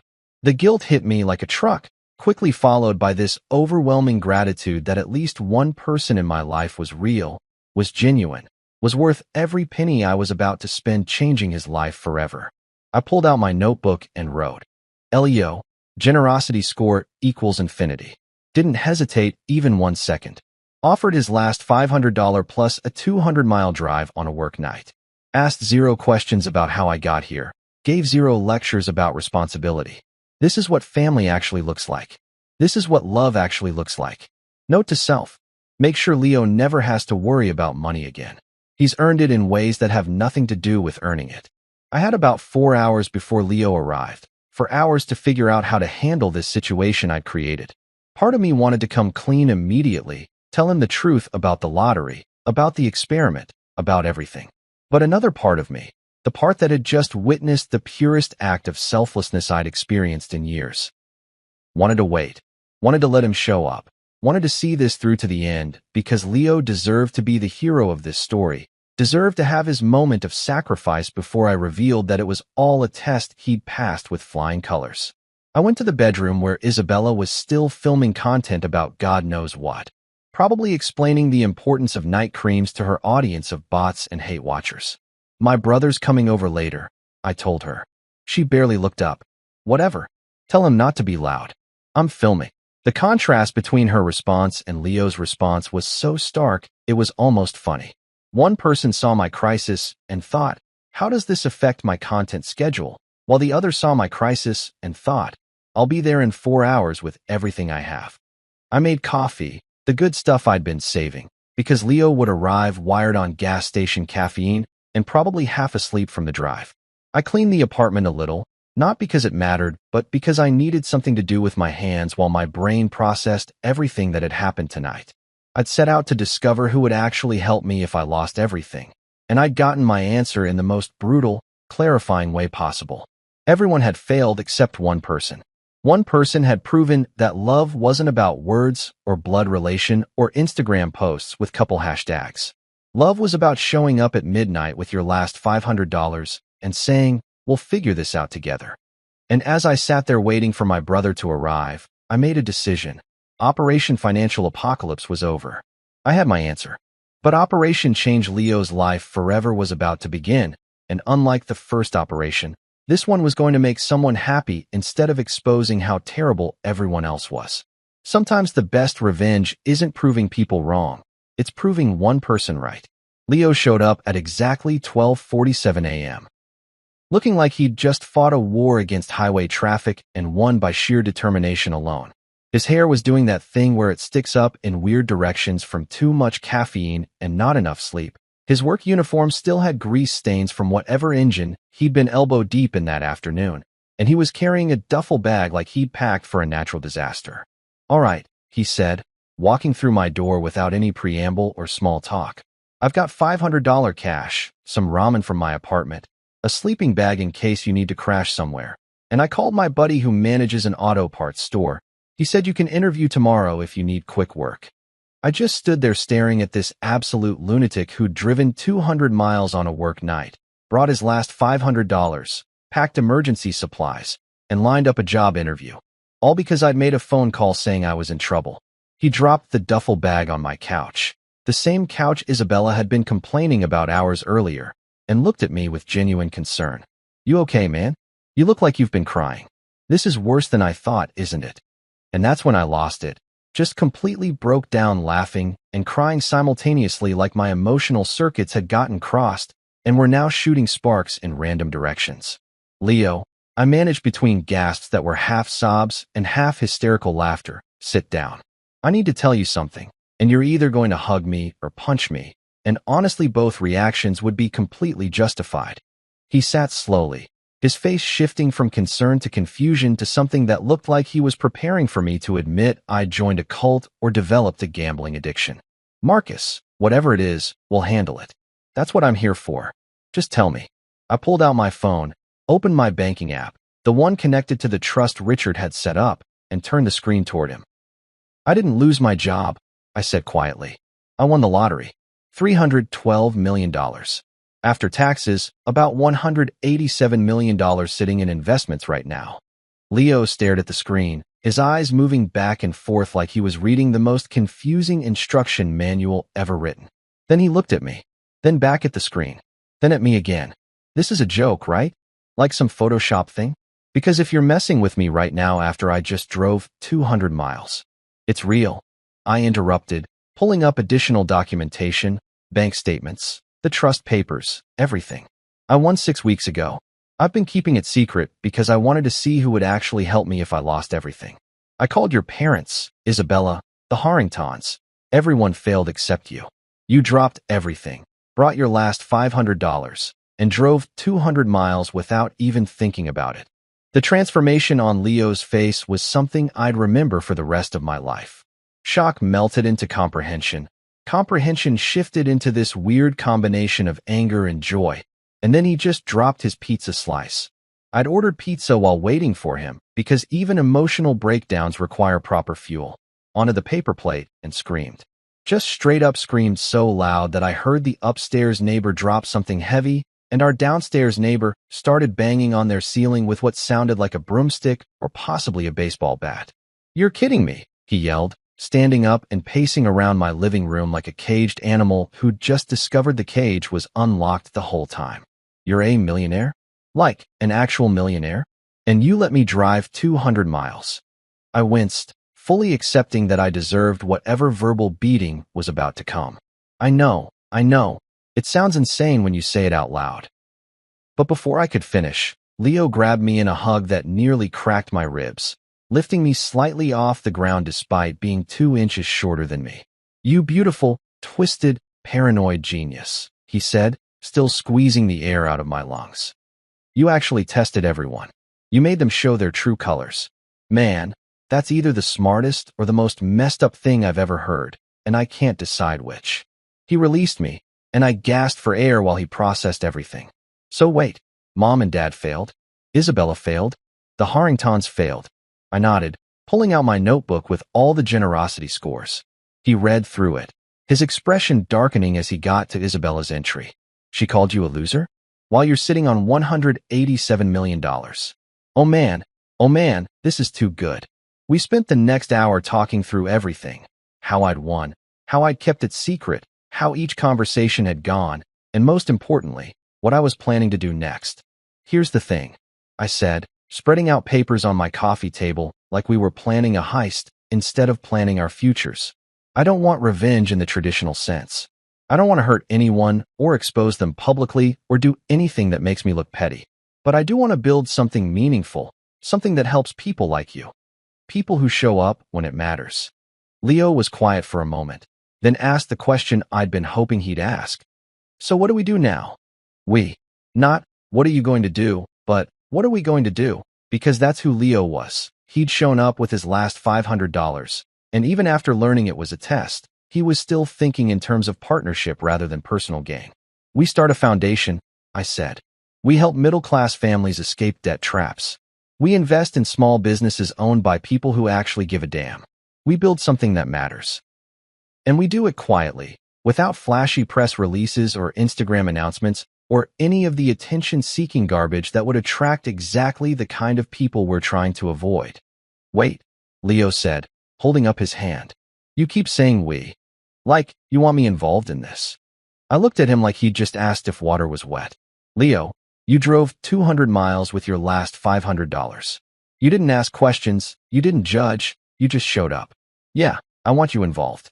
Actually, I need you involved, because apparently you're the only person in my life who understands what loyalty actually means." That night, somewhere around 3 a.m., fueled by cold pizza and the kind of adrenaline that comes from having your entire worldview validated, we drafted what we called the revenge budget.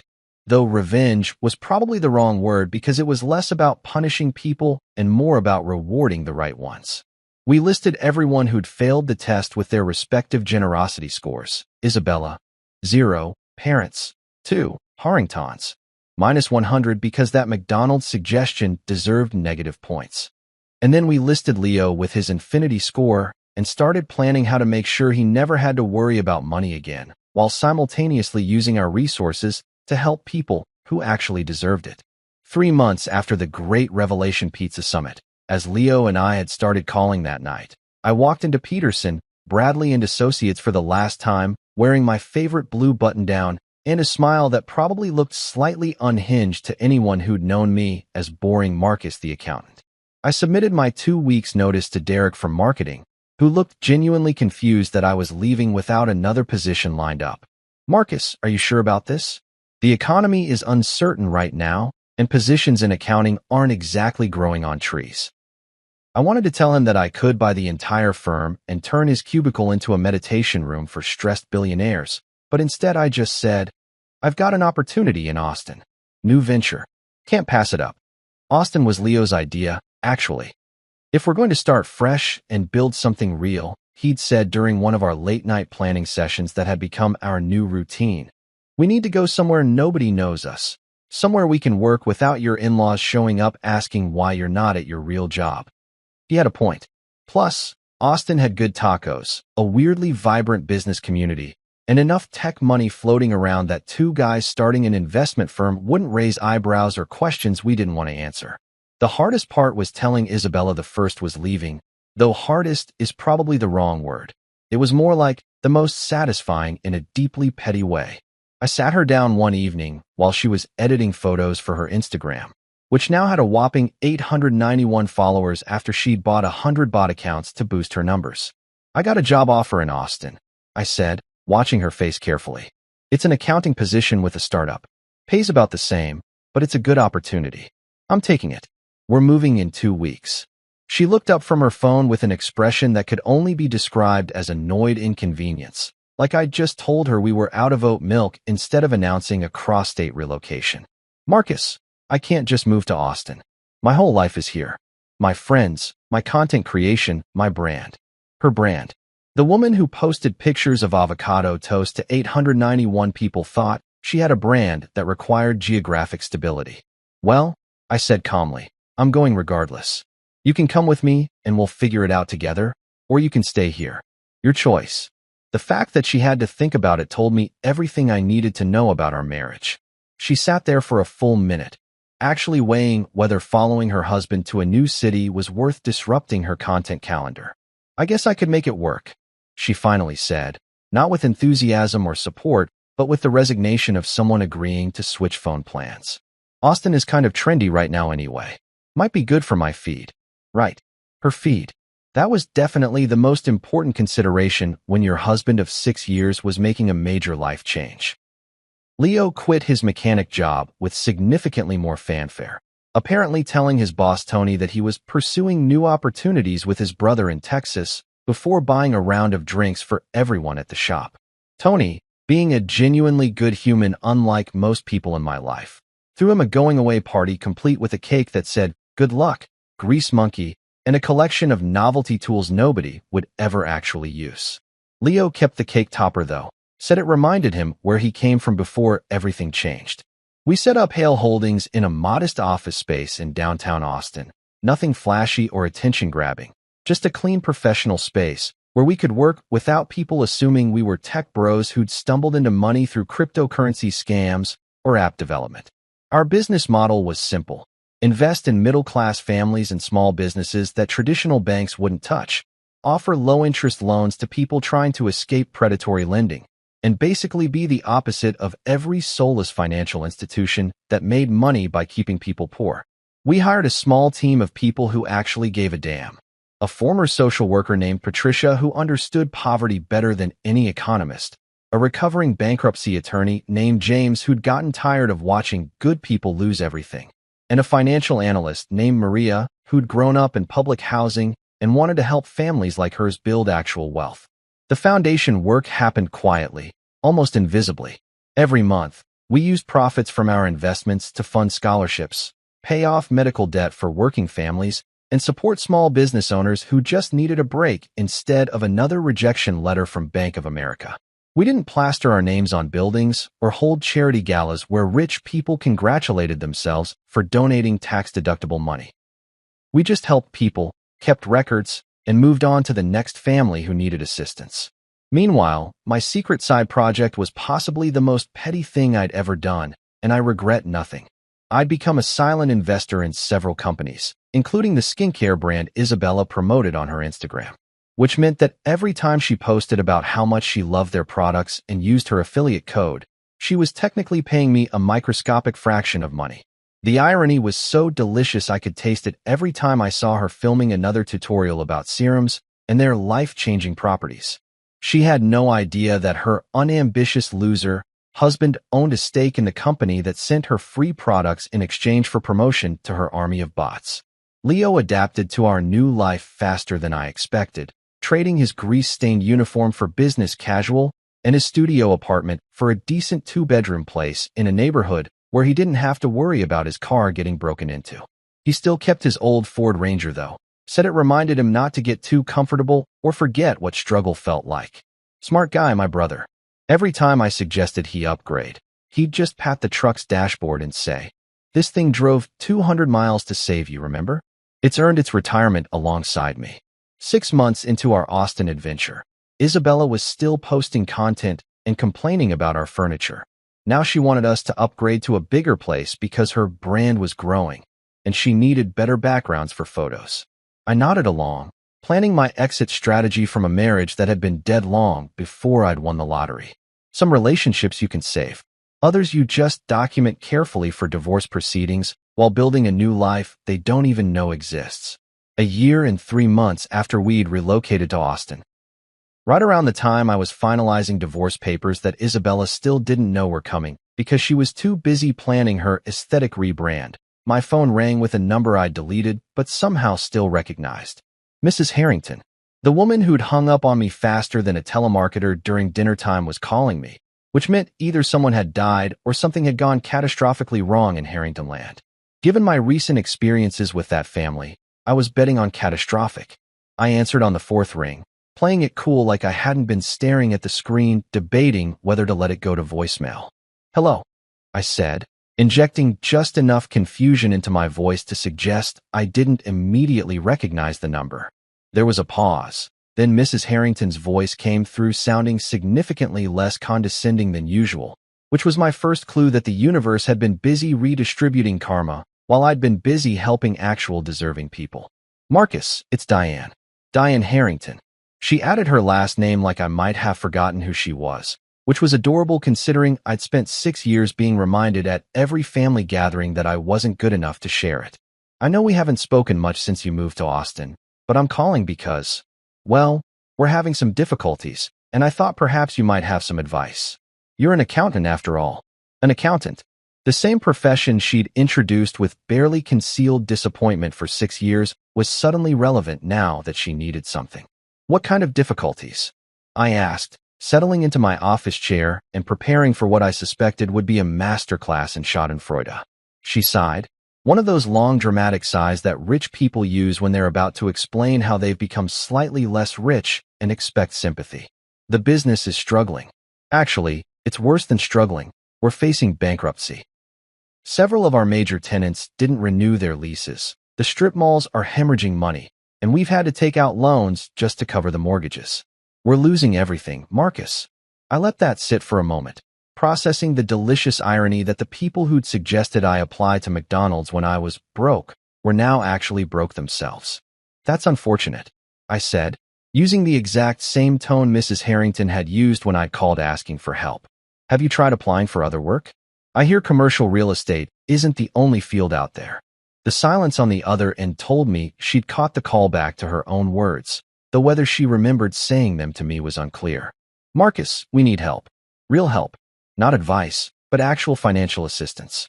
We're about to lose everything. The business, the house, everything we've built. And Isabella mentioned you're doing well in Austin. Something about a startup? We were hoping maybe you could loan us some money, just to get us through this rough patch." The audacity was almost impressive. These people had hung up on me when I'd asked for help with rent, but now they wanted a loan to save their failing business? The universe really did have a sense of humor. Before I could respond, I heard a click and Isabella's voice joined the call. "Marcus, please. They're my parents. We have to help them." "We." She said, "we," like we were still a team, like she hadn't called me a loser and suggested Target as my career path, Like our marriage was anything more than a legal document I was about to shred through divorce proceedings. They could lose everything, she continued, her voice taking on that whiny quality she used when she wanted something expensive. Surely we can spare something to help family. Family. That word again, weaponized and deployed whenever people needed something, but conspicuously absent when I'd needed them. I thought about that night I'd called them, desperate and scared in my carefully crafted fiction, and how they'd hung up without a second thought. I thought about Mrs. Harrington's suggestion that I apply to McDonald's, about Mr. Harrington's lecture on character building, about how neither of them had offered even $1 of help when they thought I had nothing.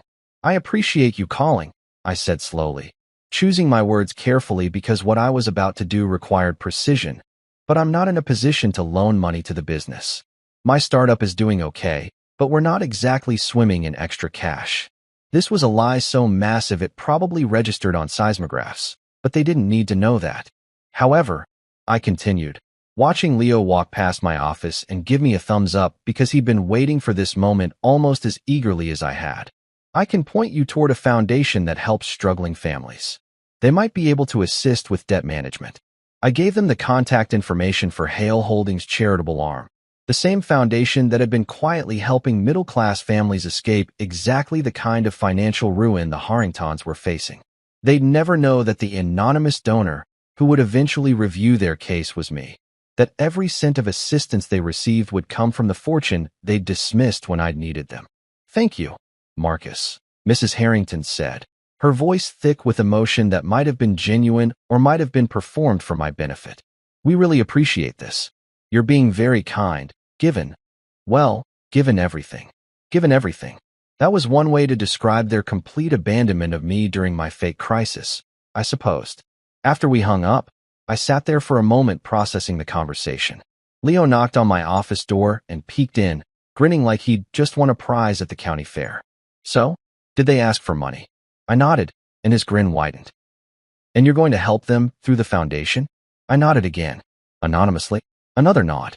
"Man, that's either the most mature or the most passive-aggressive thing you've ever done, and honestly, it's probably both."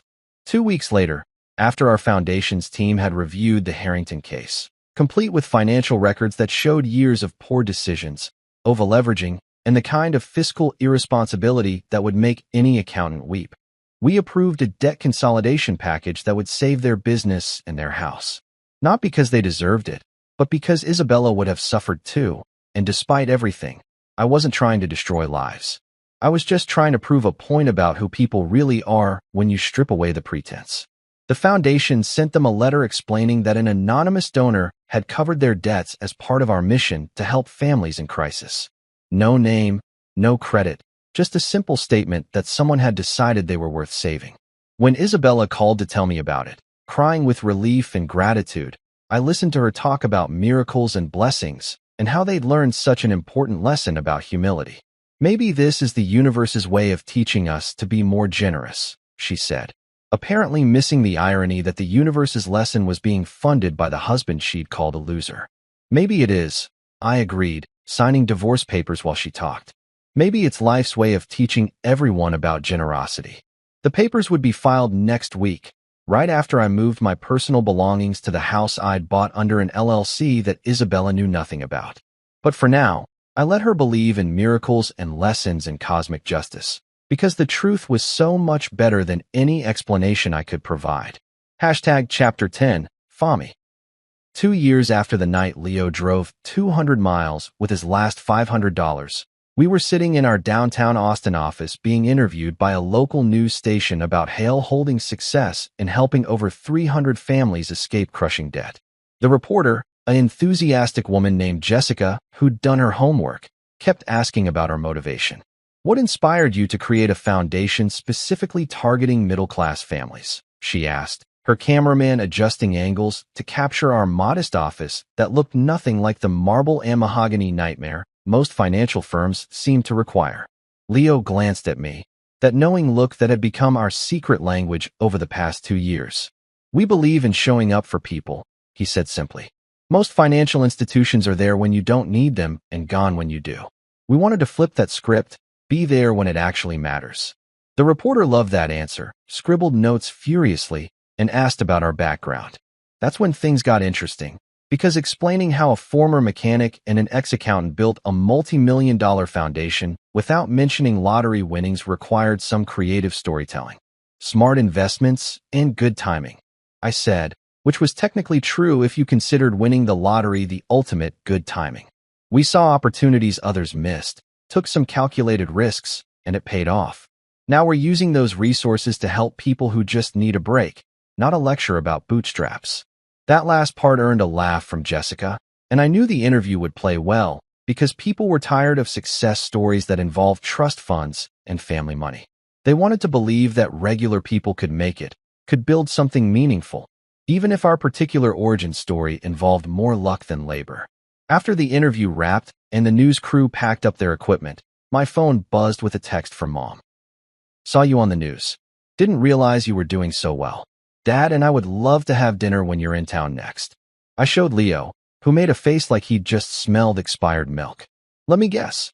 Now that you're successful and on TV, suddenly they want family dinners.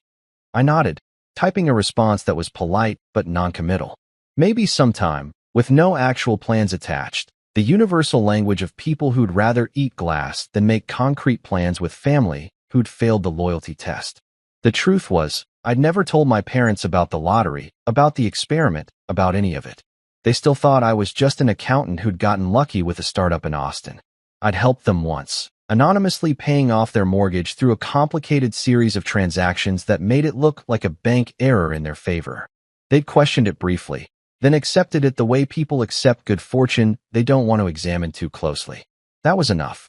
They didn't need to know their son was the mysterious benefactor, didn't need to be part of my actual life. They'd made their choice that night. They'd offered to rent me my childhood bedroom and told me to bring my own laundry detergent.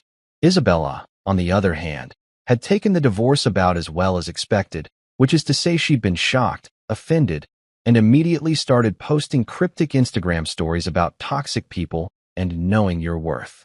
She tried to claim she deserved half of everything in the divorce, but since she didn't know about the lottery money and I'd been careful to keep Hale holdings separate from marital assets, she'd walked away with exactly what she'd brought to the marriage: her 891 Instagram followers and a collection of skincare products from a company I partially owned. The irony still made me smile during boring conference calls. Last month, Leo and I had bought a house together. Not a romantic thing. Just two brothers who decided that family was about choice rather than biology, about showing up rather than showing off. It had a garage where Leo could work on cars for fun, an office where I could manage investments, and enough space that we weren't constantly tripping over each other. His girlfriend Maria, the financial analyst we'd hired, had basically moved in too, and the three of us had formed this weird little chosen family that worked better than any biological family I'd ever experienced. Hey, Leo said, walking into my office with 2 beers even though it was only 3 in the afternoon, because being your own boss meant making your own rules about appropriate drinking times. I've been thinking about that night I drove to your place with the $500. I took the beer, knowing where this was going because we'd had this conversation in various forms about 17 times over the past 2 years. I still think you owe me that $500 plus interest, he continued, grinning. 2 years of compound interest on $500? That's got to be like at least $550 by now. I laughed, pulled out my phone, and transferred $500,550 to his account. There, $500 original loan, plus $550 interest, plus an extra $500,000 because you're technically right. I do owe you more than I could ever repay. He checked his phone, saw the transfer, and for a moment looked like he might cry. You're an idiot, he said, but his voice cracked slightly. You know I was joking, right? I shrugged. Yeah, but you also drove 200 miles at midnight with your last $500 when everyone else hung up on me. That's worth more than $500,000, but it's a start. We sat there drinking our beers in comfortable silence, the kind of silence that only exists between people who've proven themselves to each other in ways that matter. Through the office window, I could see Austin going about its business. People hurrying to meetings, grabbing coffee, living their lives completely unaware that 2 brothers who'd started with nothing but loyalty and a lottery ticket were quietly helping hundreds of families build better futures. You ever regret it?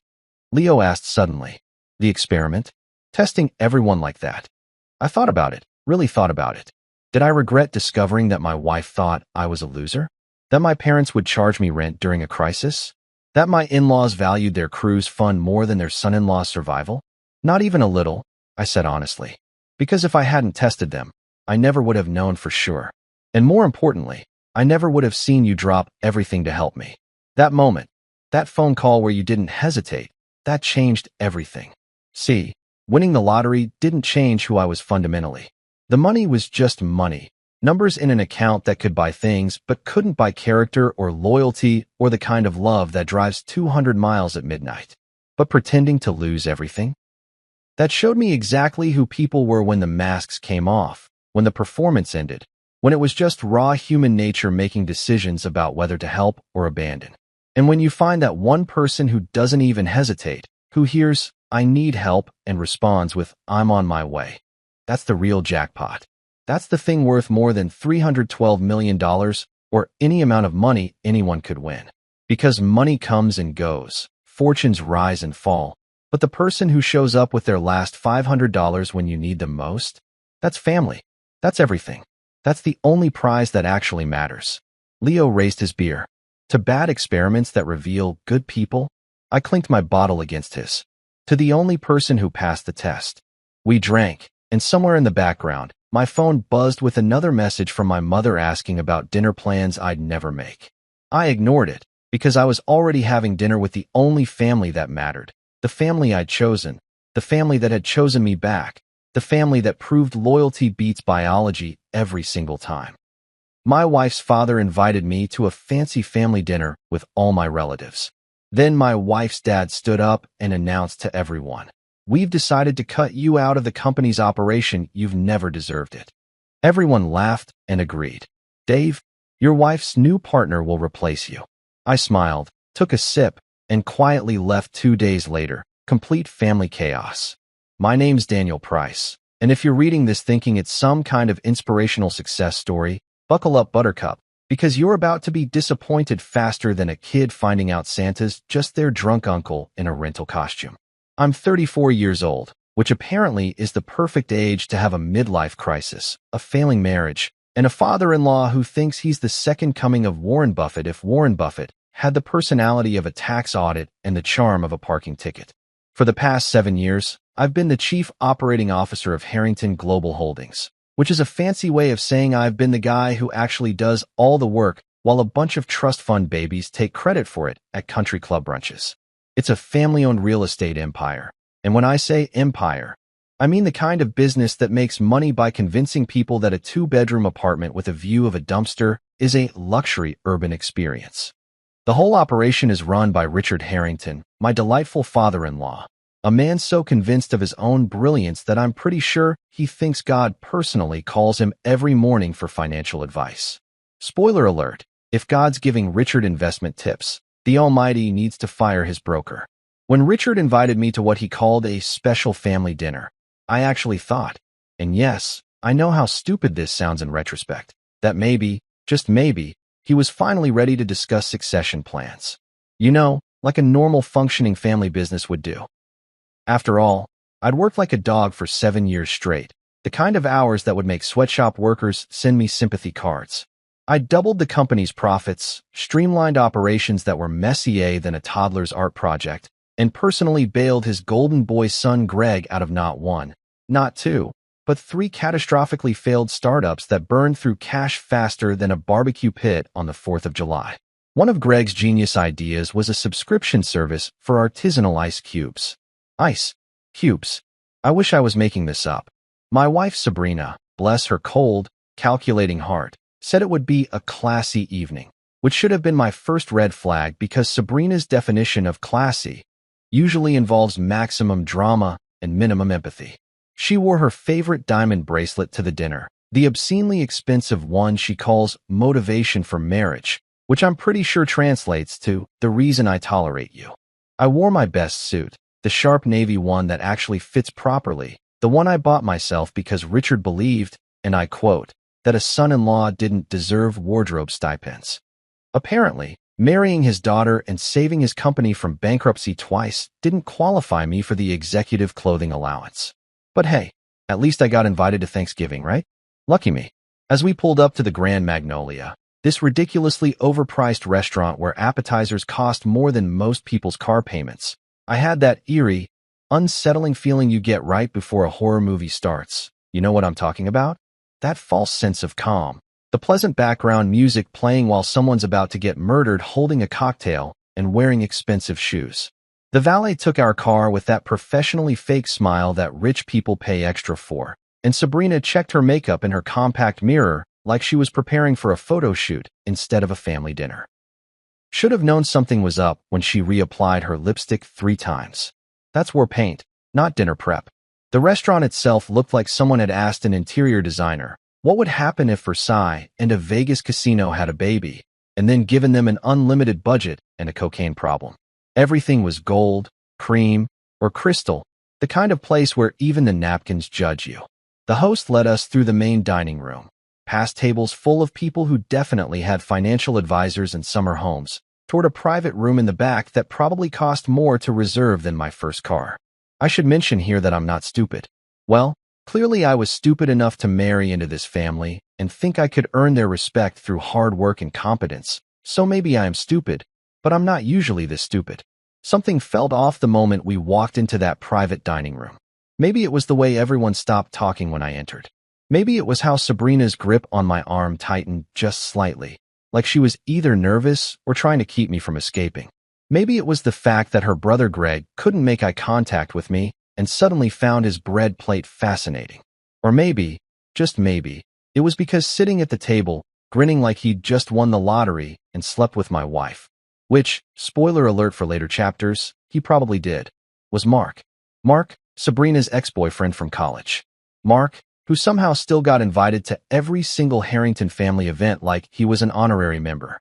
Mark, who worked in cryptocurrency consulting, which is just a fancy way of saying he convinced idiots to give him money for digital coins that don't actually exist.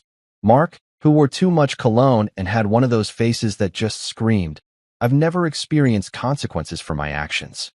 The seating arrangement should have been another clue. I was positioned at the table like a defendant at trial, with Richard at the head looking like a judge, Sabrina to my right looking like a prosecutor's witness, and the rest of the family spread around like a jury that had already decided I was guilty. Guilty of what? I wasn't sure yet, but I was about to find out. A waiter in white gloves, seriously, white gloves, like he was handling evidence at a crime scene, poured wine that probably cost more per glass than my weekly grocery bill.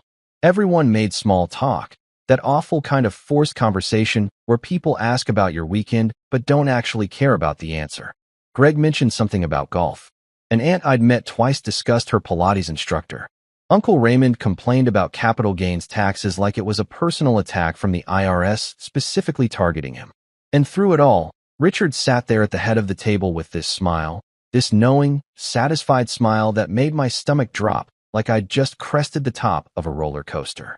He kept glancing at Mark, then at Sabrina, then at me, like he was mentally editing a movie and couldn't wait for his favorite scene. Dinner was served, some kind of fancy steak that was probably grass-fed, organically raised, and given daily massages before slaughter, and I tried to eat while ignoring the growing sense of dread sitting in my chest like indigestion. Sabrina made small talk about a charity gala she was planning, the kind of event where rich people pay $1,000 for chicken to feel good about themselves. Mark laughed too loudly at everything Richard said. Greg pushed food around his plate like a kid avoiding vegetables. And me? I sat there cutting my steak, drinking overpriced wine, and waiting for whatever bomb was about to drop. Because that's what this was. I could feel it. This wasn't a family dinner. This was an execution, and I was the guest of honor. The condemned man at his own funeral, except I was still breathing and nobody had told me I was already dead. The conversation continued around me, empty and performative, and I realized with sudden, crystal clarity that I'd been invited here not for succession planning or recognition or any kind of good news. I'd been invited here for something else entirely. Something that would explain why Sabrina had been distant for weeks. Something that would explain those hushed phone calls she'd been taking in the other room. Something that would explain why Richard kept looking at me like I was a problem he'd finally figured out how to solve. I took another sip of wine, smiled politely at whatever boring story Uncle Raymond was telling about real estate zoning laws, and prepared myself for whatever was coming. Because whatever it was going to be bad. Really bad. The kind of bad that changes everything. And judging by the look on Richard's face as he prepared to stand up with his wine glass, the kind of bad that they thought would destroy me completely. The dining room looked like money had violently exploded all over every surface, like some billionaire had sneezed wealth and nobody bothered to clean it up. Crystal chandeliers hung from the ceiling like expensive spider webs, each one probably worth more than a decent sedan, casting this weird golden glow that made everyone look either angelic or jaundiced, depending on how much you liked them. The walls were covered in gold trim that screamed, "We have more money than taste," and the carpet was so plush you could probably lose small children in it. The waiters moved around in white gloves so pristine they could perform open-heart surgery between serving courses, and honestly, given the way this evening was going, I wouldn't have been surprised if someone needed medical attention before dessert. Every single relative was there, and I mean every single one. Uncles I'd only seen at weddings and funerals. Aunts who'd never remembered my name correctly and still called me David or Derek. Cousins who worked in finance, which usually meant they managed their trust funds and called it a career.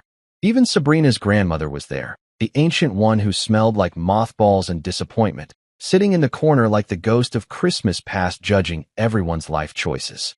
And of course, sitting there like he owned the place, was the family's favorite pet, Mark, Sabrina's smug ex-boyfriend, who somehow still got invited to everything like he was an official family member instead of a walking red flag wrapped in expensive cologne and unearned confidence. I was about halfway through my steak, trying to focus on the food because it was literally the only good thing about this evening, when Richard stood up.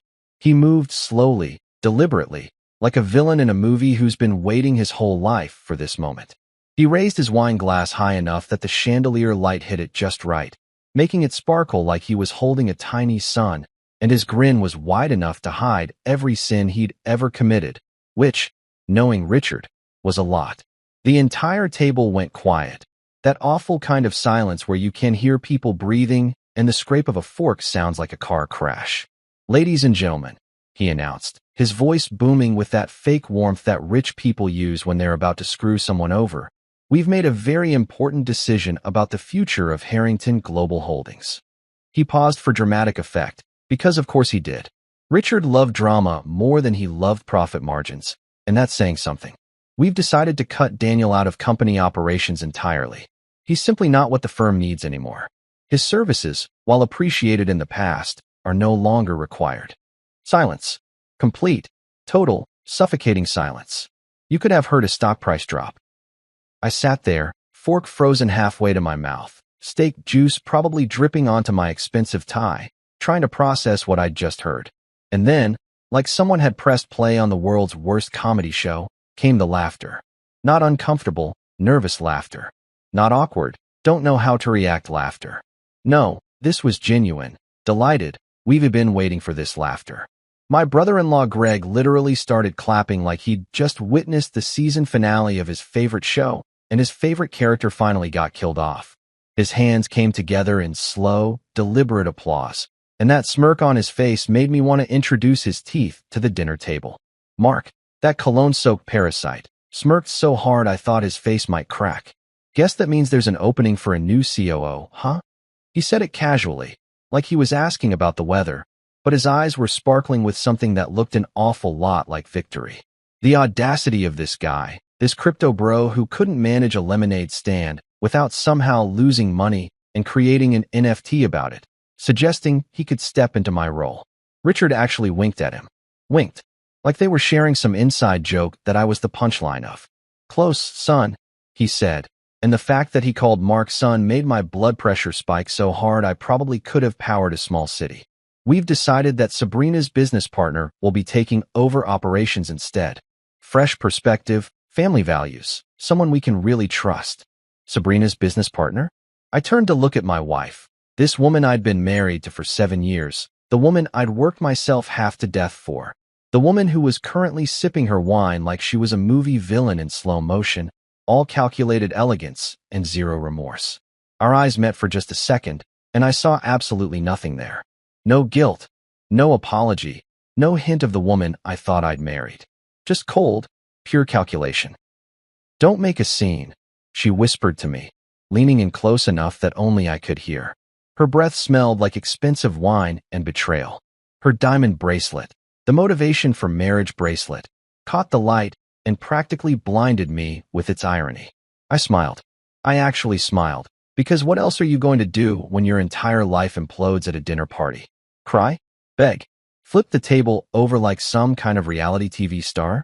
Nah. I smiled so wide my face hurt, the kind of smile that probably scared everyone more than yelling would have. "Scene?" I said, loud enough for the whole table to hear. "Oh no, sweetheart, I would never make a scene. This is top-tier theater right here. Broadway quality. Please, by all means, continue. Don't let me interrupt the performance." The table shifted uncomfortably. A few of the aunts exchanged glances. Uncle Raymond coughed into his napkin. But Richard, that magnificent bastard, he just kept going. He raised his glass higher and launched into this whole speech about family loyalty and new leadership direction and the next generation of Harrington success.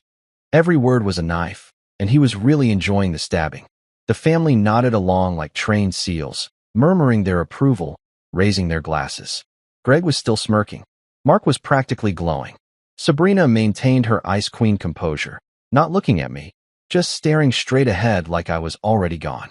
Everyone laughed like hyenas at Richard's jokes, those awful forced laughs that rich people do when someone powerful says something that isn't actually funny.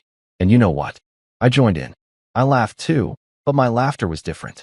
It was calm, controlled, the kind of laugh that comes from a place of absolute clarity. The kind of laugh that says, "I know something you don't know." The kind of laugh that apparently scared them because I noticed a few people stop laughing and just stare at me with confused concern. "Wonderful speech, Richard," I said, raising my glass and clinking it deliberately against Mark's crystal goblet. The sound rang out clear and sharp, like a bell tolling. Really inspiring stuff. Truly moving. Just one small note for future reference. Next time you stab someone, aim for the chest. The back's getting a little crowded at this point. Mark's smirk faltered just slightly. Good. I stood up slowly, deliberately, taking my time to adjust my tie and smooth down my suit jacket. Every eye in the room was on me, waiting to see if I'd explode, if I'd yell, if I'd beg for my job back like some pathetic middle manager getting downsized. "Well," I said, surveying the room like a general surveying a battlefield he was about to abandon. "Congratulations to everyone involved in this touching family moment. Really, I'm honored to have been included in my own professional execution. It's not every day you get fired by family in front of 50 witnesses. This is the kind of memory that really stays with you." I picked up my wine glass and took one last sip of that overpriced burgundy. "I'll see you all at the bankruptcy meeting," I said casually, like I was mentioning the weather. Then I set my glass down with a gentle clink, turned on my heel, and walked toward the door. Every step felt powerful, deliberate. Behind me, I could hear confused murmurs, people trying to process what I'd just said. Bankruptcy meeting? What did he mean? Was that a threat? I didn't look back. Looking back is for people who have regrets, and right now, walking out of that room full of vipers and trust fund vampires, I had exactly zero regrets. The door closed behind me with a satisfying thud, muffling the rising voices and confusion I'd left in my wake. Outside in the main restaurant, normal people were having normal dinners, completely unaware that someone's entire life had just detonated in the private room. The valet, the same professionally cheerful guy from earlier, approached with my ticket. "Good evening, sir," he said with that customer service smile. "How was your dinner this evening?" I looked at him, this innocent kid who had no idea what he was asking, and I couldn't help but laugh. "Fantastic," I told him, handing over my ticket. "Absolutely fantastic. I just got fired by my wife's family in front of 50 witnesses at a restaurant that charges $40 for an appetizer. Can't wait to write the Yelp review. 5 stars for theatrical ambushes, 0 stars for human decency. Really, it was an experience I'll never forget." The valet's smile froze in that confused way that happens when someone says something that sounds like a joke, but clearly isn't. He nodded awkwardly and hurried off to get my car, probably wondering if he should call security or a therapist. I stood there under the restaurant's elaborate entrance awning, breathing in the cool night air, feeling strangely calm for someone whose life had just imploded. My car pulled up, and I tipped the valet $20 because why not? It wasn't like I'd need to save money for the Harrington family Christmas presents anymore. You know what's funny about betrayal? And I mean genuinely, cosmically hilarious? It's that moment when everything clicks into place, when all those little weird moments over the past few months suddenly make perfect sense, like finding the last piece of a jigsaw puzzle under the couch and realizing the picture was of you getting screwed over the entire time. As I drove home from the Grand Magnolia, passing through streets lined with overpriced boutiques and restaurants I could no longer afford to eat at on principle, my brain started connecting dots faster than a conspiracy theorist on too much coffee. Those hushed phone calls Sabrina had been taking in the bathroom? Not her mother. Those late nights at the office that started 3 months ago? Yeah, there was an office involved, but probably not in the way she described. That weekend trip she took with Mark to discuss business opportunities? I'd actually believed that. I'd actually sat at home with Milton the cat, eating takeout Chinese food and watching basketball, thinking my wife was out there securing our financial future. What a chump. What an absolute, grade A, premium quality chump. The thing about Richard's toast that really got me, the part that kept replaying in my head like a bad song you can't stop humming, was how planned it all was. This wasn't some spur-of-the-moment decision announced at dinner. No, this was orchestrated, rehearsed, probably focus grouped with the family over Sunday brunch. They'd all known. Every single person at that table had known what was coming except me. I was the only one not in on the joke, the only one who thought we were actually having a family dinner instead of attending my professional funeral. I pulled into the driveway of the house I'd bought.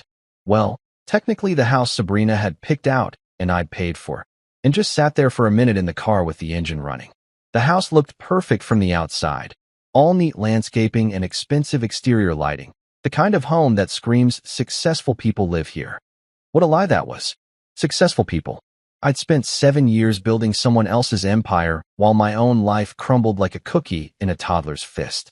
Inside, Milton greeted me with his usual enthusiasm, which is to say he completely ignored me. That cat has never been excited to see me a single day in his life, and honestly, I respect that. At least Milton's honest about not caring. He was sitting on the back of the couch, licking his paw and giving me that look cats give you that says, "You're late with dinner, and I'm judging your entire existence."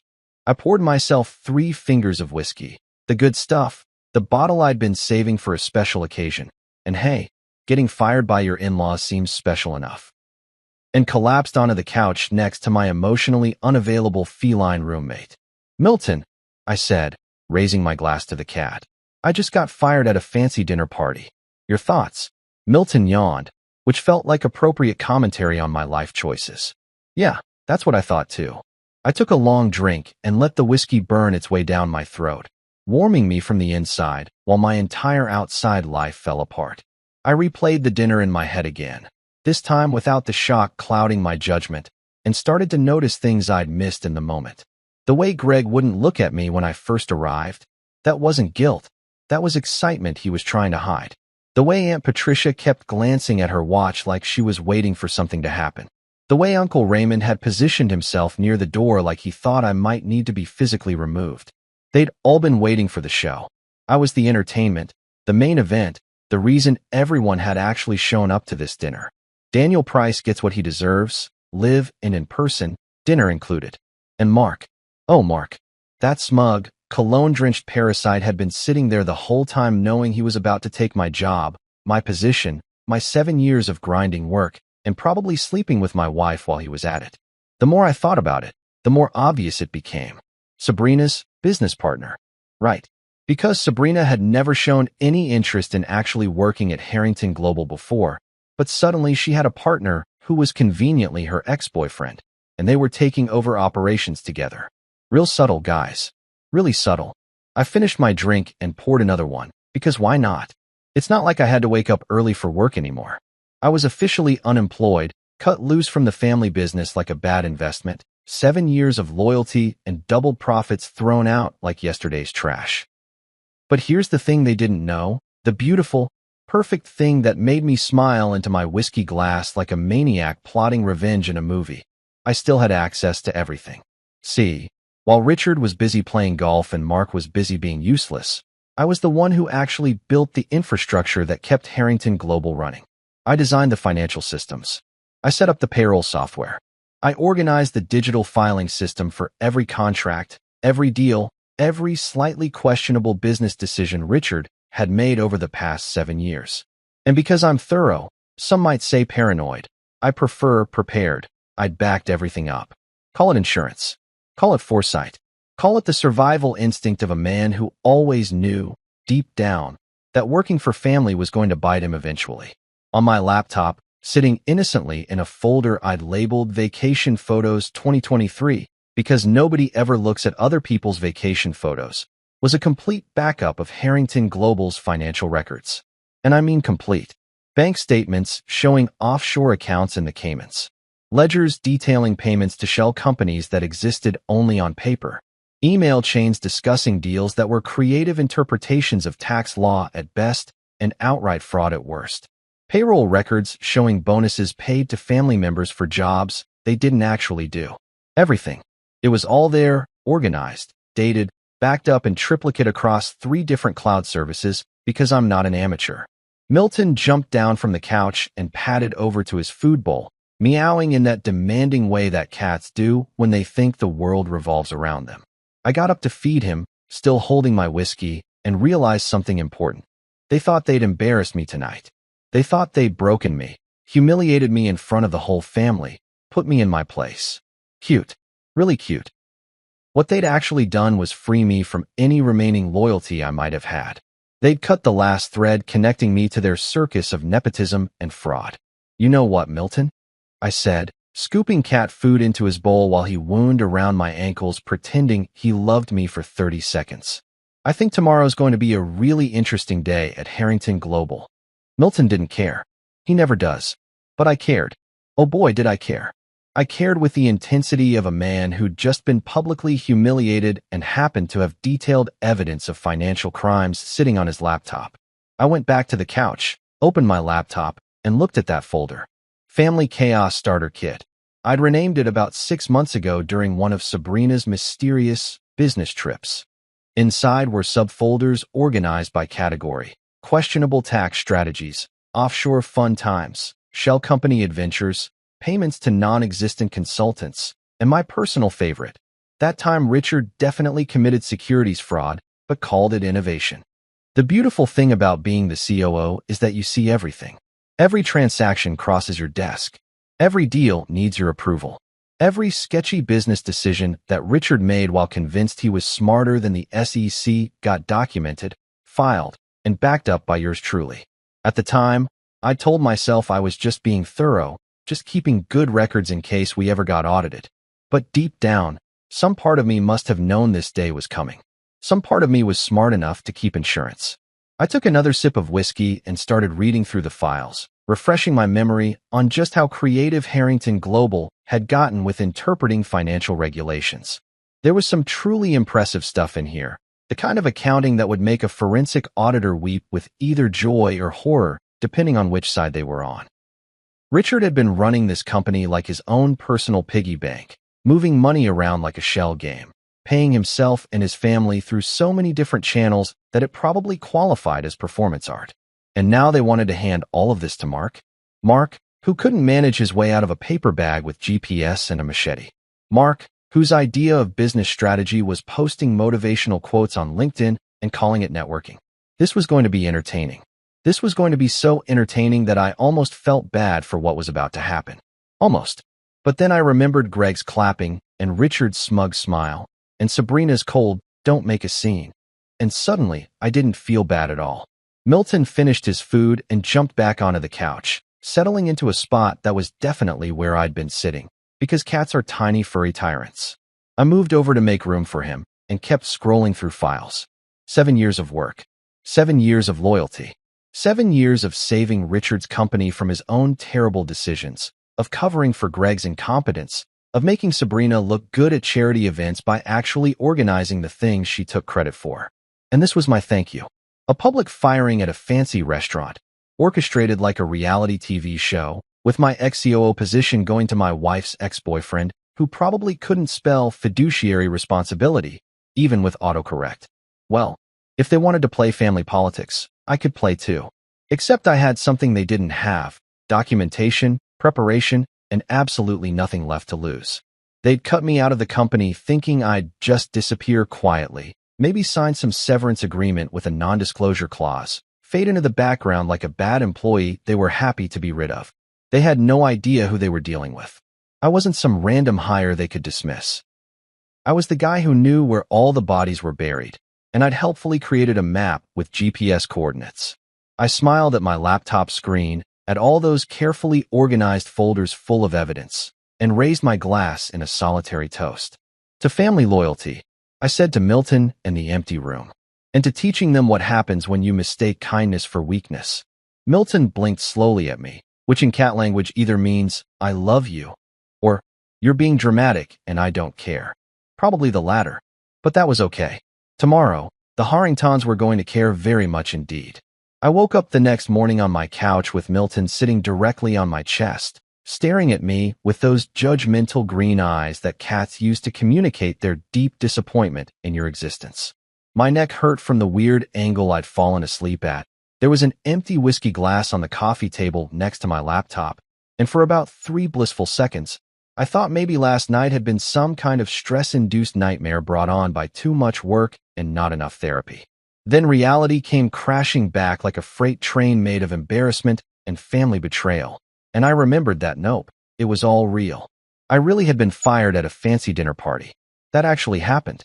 Morning, Milton, I croaked, my voice rough from whiskey and righteous anger. Still unemployed.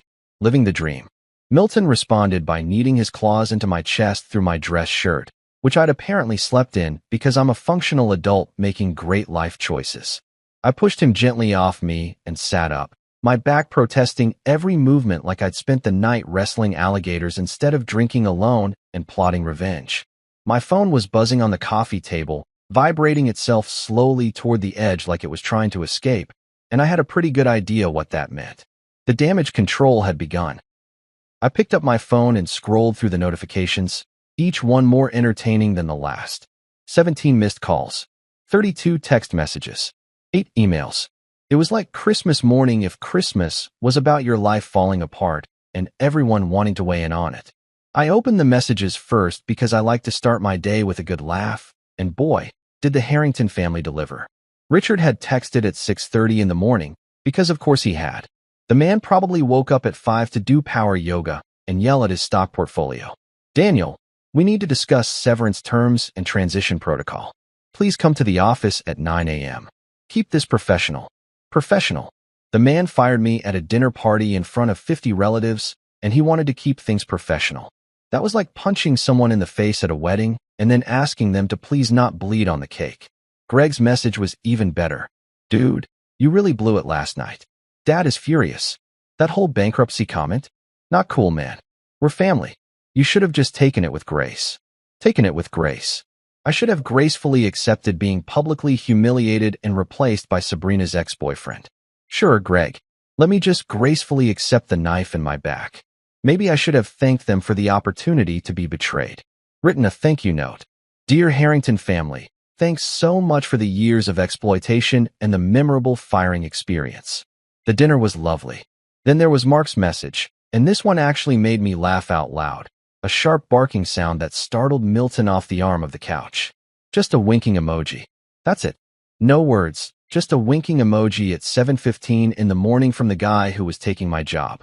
The audacity. The sheer, unfiltered audacity of this crypto bro who probably used LinkedIn as his primary form of social interaction. I stared at that little winking face and felt something crystallize inside me, something cold and determined and absolutely done with being the nice guy. But the real kicker, the cherry on top of this garbage sundae, was that Sabrina hadn't sent anything. Not a text, not a call, not even a passive-aggressive emoji. Radio silence from my wife of 7 years, the woman who'd watched me get fired by her father and said, "Don't make a scene." She couldn't even bother to send a fake apology or a "we should talk" message. Nothing. I was apparently already so erased from her life that I didn't even warrant a breakup text. That's cold even by Harrington standards, and these people had once fired their head of HR on Christmas Eve. I made coffee, the strong kind that tastes like liquid anger and tastes great, and fed Milton his breakfast while scrolling through the rest of my messages. A few former colleagues had texted asking if the rumors were true. One of the junior analysts, Jessica, had sent a message that just said WTF happened with about 7 question marks. At least someone cared enough to use proper punctuation in their shock. Most of my actual friends, the ones outside the Harrington orbit, had sent variations of "Are you okay?" and "Call me if you need anything," which was nice but also depressing because what I needed was a time machine and better judgment about who I married. Then came the emails, and this is where things got interesting in that train wreck kind of way where you can't look away even though you know it's going to be bad. The company had sent out an official announcement at 8 a.m., probably time to hit everyone's inbox right as they were settling in with their morning coffee and preparing to pretend they were working. The subject line was "Exciting Leadership Changes at Harrington Global Holdings," with an exclamation point because nothing says exciting like corporate backstabbing. I opened it and read through the carefully crafted corporate speak, the kind of language that says everything and nothing at the same time. After careful consideration and strategic planning, we are pleased to announce significant changes to our leadership structure. Daniel Price will be transitioning out of his role as Chief Operating Officer, effective immediately. We are grateful for his contributions and wish him well in his future endeavors. Like I'd quit to pursue my passion for underwater basket weaving instead of being publicly fired at a restaurant that charged $20 for bread. The email went on to announce that Mark Richardson, they even got his last name in there like he was some kind of legitimate business professional instead of a guy who'd once tried to convince me that Dogecoin was the future of finance, would be joining the executive team as the new Chief Operating Officer, bringing fresh perspective and innovative strategies to the company. Fresh perspective. The guy's idea of innovation was posting motivational quotes on Instagram and calling it personal branding. And then, the real knife twist. Mark will be working closely with Sabrina Harrington Price, who will be taking on an expanded role in company operations. Sabrina Harrington Price. She'd kept my last name in the company announcement, even though she clearly wanted nothing to do with me personally. Probably for the business cards. I read the email twice, letting the corporate betrayal really sink in, and then I did something that probably wasn't smart, but felt absolutely right. I hit reply all.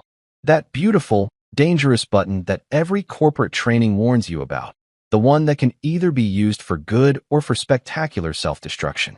I chose chaos. Congratulations to the new management team. I typed, my fingers flying across the keyboard with the energy of a man who'd finally stopped caring about consequences. This is truly an exciting development for Harrington Global Holdings. I've attached an updated list of all pending legal matters, regulatory reviews, and compliance issues currently under investigation.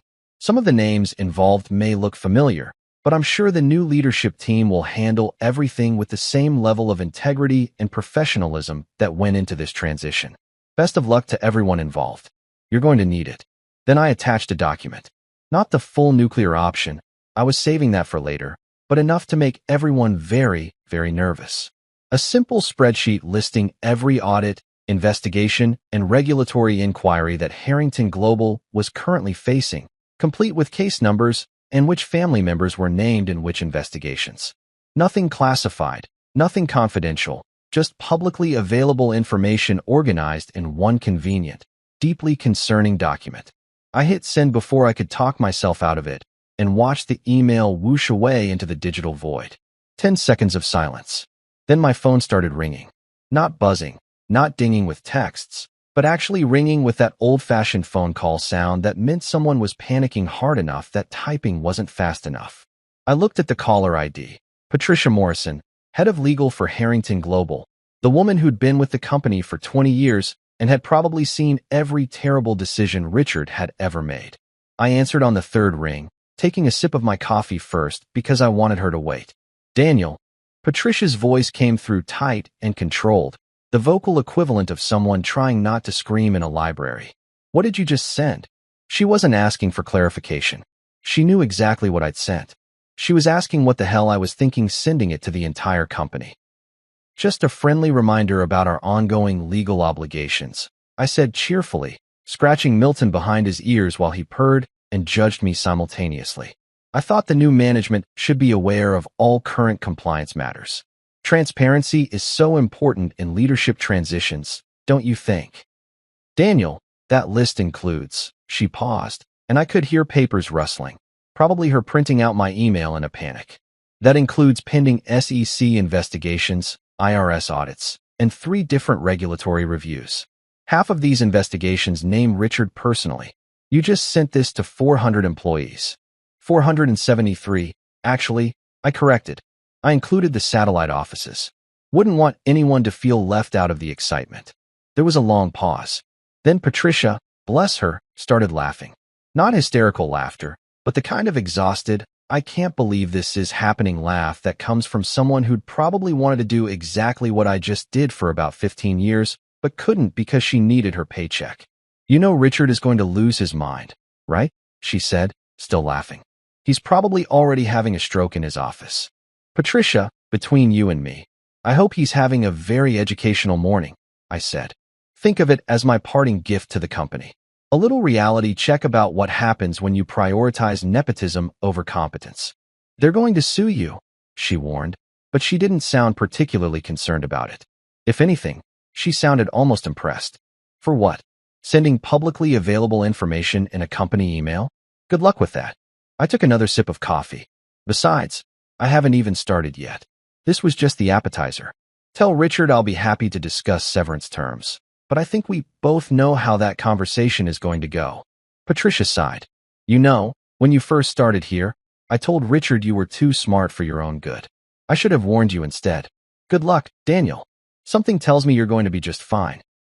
She hung up, and I sat there on my couch with my cat and my coffee, watching my phone explode with incoming calls and messages from people who'd just realized that maybe, just maybe, firing Daniel Price at a dinner party hadn't been the smartest move Richard Harrington had ever made. Milton yawned and stretched, completely unconcerned with the corporate warfare I'd just initiated. You know what, buddy? I said to him. I think I'm going to enjoy being unemployed. By the time morning had properly arrived, and by properly arrived, I mean the sun was all the way up and I was on my 3rd cup of coffee. The gossip had spread through the business community faster than insider trading rumors at a Wall Street bar during happy hour. My phone hadn't stopped buzzing since Patricia hung up, vibrating so constantly that it had slowly worked its way across the coffee table like some kind of electronic caterpillar. Milton had given up on getting any attention from me and had relocated to his favorite spot on top of the refrigerator, where he could look down on me with maximum judgment while I watched my former life implode in real time. The text messages kept rolling in, each one more entertaining than the last. Richard had moved past his professional, let's discuss severance, tone and progressed into what I can only describe as barely controlled fury translated into business speak. His second message read, Your behavior this morning was completely inappropriate and potentially actionable. We need to meet immediately to discuss damage control and your contractual obligations regarding confidential information. Contractual obligations. The man was already thinking about lawsuits, which meant I'd hit a nerve. Good. I wanted to hit all the nerves. I wanted to play his nervous system like a piano. Greg had messaged again, and this time he dropped the dude act entirely. This isn't a game, Daniel. You just made a huge mistake. Dad's lawyers are already drafting papers. Whatever you think you're doing, it's not worth it. Just apologize, and maybe we can all move past this. Apologize. I should apologize for sending out publicly available information about the company's legal troubles after being fired at a dinner party. Sure, Greg. Right after I apologize for having the audacity to expect loyalty from family. That'll be happening right around Never 30 on the 12th of Never. Mark had sent another message, and I have to give him credit for consistency, if nothing else. This time it wasn't just an emoji. He'd graduated to actual words. Bad move, bro. You should have just walked away clean. Nobody likes a sore loser. Bro. He called me bro. This man was sleeping with my wife, taking my job, and calling me bro like we were frat buddies who'd had a minor disagreement about fantasy football. The level of delusion required to send that message was almost impressive. Almost. But the real silence, the deafening absence that somehow shouted louder than all the angry messages combined, was still coming from Sabrina, my wife. And wasn't that word starting to feel weird in my mouth, like calling someone your wife when they'd clearly filed for divorce and everything but the legal paperwork, hadn't sent a single word. Not even a "we need to talk," or a "this is inappropriate," or a "please stop making my family look bad." Nothing. Radio silence from the woman I'd spent 7 years building a life with, or at least thinking I was building a life with while she was apparently building an exit strategy. I was contemplating whether to pour a fourth cup of coffee or switch to something stronger when the emails started coming in, and this is where things got really interesting in that beautiful, chaotic way that makes you feel alive even while everything's falling apart. Someone had forwarded my email to people outside the company. I don't know who. My money's on Patricia because she struck me as the type who appreciated good drama. But suddenly people who had no business knowing about Harrington Global's legal troubles were very much in the know. Former business partners started reaching out. Competitors were asking questions. Industry journalists who covered real estate and corporate finance were suddenly very interested in having conversations. One reporter from the Business Journal sent an email with the subject line, following up on some interesting developments, and I could practically hear the excitement in her typing. The corporate equivalent of blood in the water, and the sharks were starting to circle. Then came the cherry on top of this increasingly chaotic Sunday. A company-wide email sent at 9:45 a.m., clearly drafted in a panic by the PR team, who were probably wondering what they did to deserve this job. The subject line was clarification regarding recent communications, and I knew before I even opened it that this was going to be comedy gold. Corporate damage control is always comedy gold because it's written by people desperately trying to unring a bell while pretending the bell never rang in the first place. Dear Harrington Global Team, it began, and I could practically see the PR director sweating while writing this. This morning, several employees received a communication from a former team member regarding various ongoing business matters. We want to clarify that this communication was sent without authorization and contains misleading characterizations of routine business activities.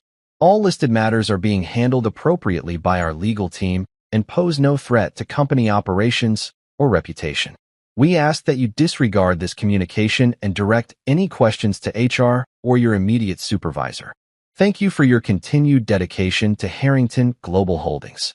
Misleading characterizations of routine business activities. That's what they were calling SEC investigations and IRS audits now. Routine business activities. Like getting investigated for securities fraud was the corporate equivalent of getting your oil changed. I had to hand it to them. The spin was impressive even if it was complete garbage. But here's the thing about trying to tell 473 people to ignore something. It has exactly the opposite effect. Telling people to disregard information is like telling them, this is definitely something you should be curious about. My phone rang again, and this time it was a number I actually recognized and wanted to answer. Liam Chun, an investigative journalist I'd worked with about 3 years ago when I'd helped him expose a real estate Ponzi scheme that had been operating out of a rival company. We'd kept in touch the way people do when they've bonded over taking down financial criminals, occasional emails, holiday cards, that kind of thing. Liam was good at his job, the kind of good that made corporate executives nervous and CFOs develop drinking problems. Daniel Price. Liam's voice came through sounding way too cheerful for someone calling at 10 in the morning. You beautiful, chaos-creating son of a bitch. Tell me you didn't just do what I think you did. I laughed, the first genuine laugh I'd had since before the disaster dinner. Depends on what you think I did. If you think I sent an email listing all of Harrington Global's legal troubles to the entire company after they fired me at a family dinner, then yes, I absolutely did exactly that. They fired you at a dinner? Like, during the meal? Liam sounded delighted. That's some next-level family dysfunction right there. I'm almost impressed. But Daniel, my friend, that email you sent? That's not just chaos. That's like you rang the dinner bell for every journalist in the city. I've already gotten 3 calls asking if I know anything about Harrington Global. Funny you should mention that, I said, standing up and walking to the window. Outside, the day looked perfectly normal. Birds chirping, neighbors getting their mail, no visible signs that my life had become a corporate warfare zone. You got time for coffee? I've got something that might interest you. Something a lot juicier than a simple email list. There was a pause. I could practically hear Liam's journalistic instincts kicking into high gear. How juicy are we talking? Like, slightly interesting juicy or ruin someone's life juicy? More like ruin multiple lives and potentially send people to prison juicy, I said. I've got 7 years of financial records, email trails, and documentation of activities that make that Ponzi scheme we exposed look like a kid's lemonade stand. Interested? Are you kidding me? I'm already getting my laptop. Where and when? Liam sounded like a kid who'd just been told Christmas was coming early and Santa was bringing evidence of white-collar crime. There's a coffee shop on Main Street, the one with the overpriced lattes and the baristas who judge your life choices. Meet me there in an hour. I was about to hang up when I added, and Liam? Bring a lot of storage space. This is going to be a substantial file transfer. Daniel, I love you in a completely professional, journalistic way. See you in an hour. He hung up, and I stood there looking at my phone, feeling something I hadn't felt in a long time. Not quite happiness. This whole situation was still a dumpster fire of betrayal and broken trust, but something like satisfaction. The kind of satisfaction you get when you realize you're not the victim in this story. You're the guy with all the evidence and a journalist friend who specializes in exposing corporate fraud.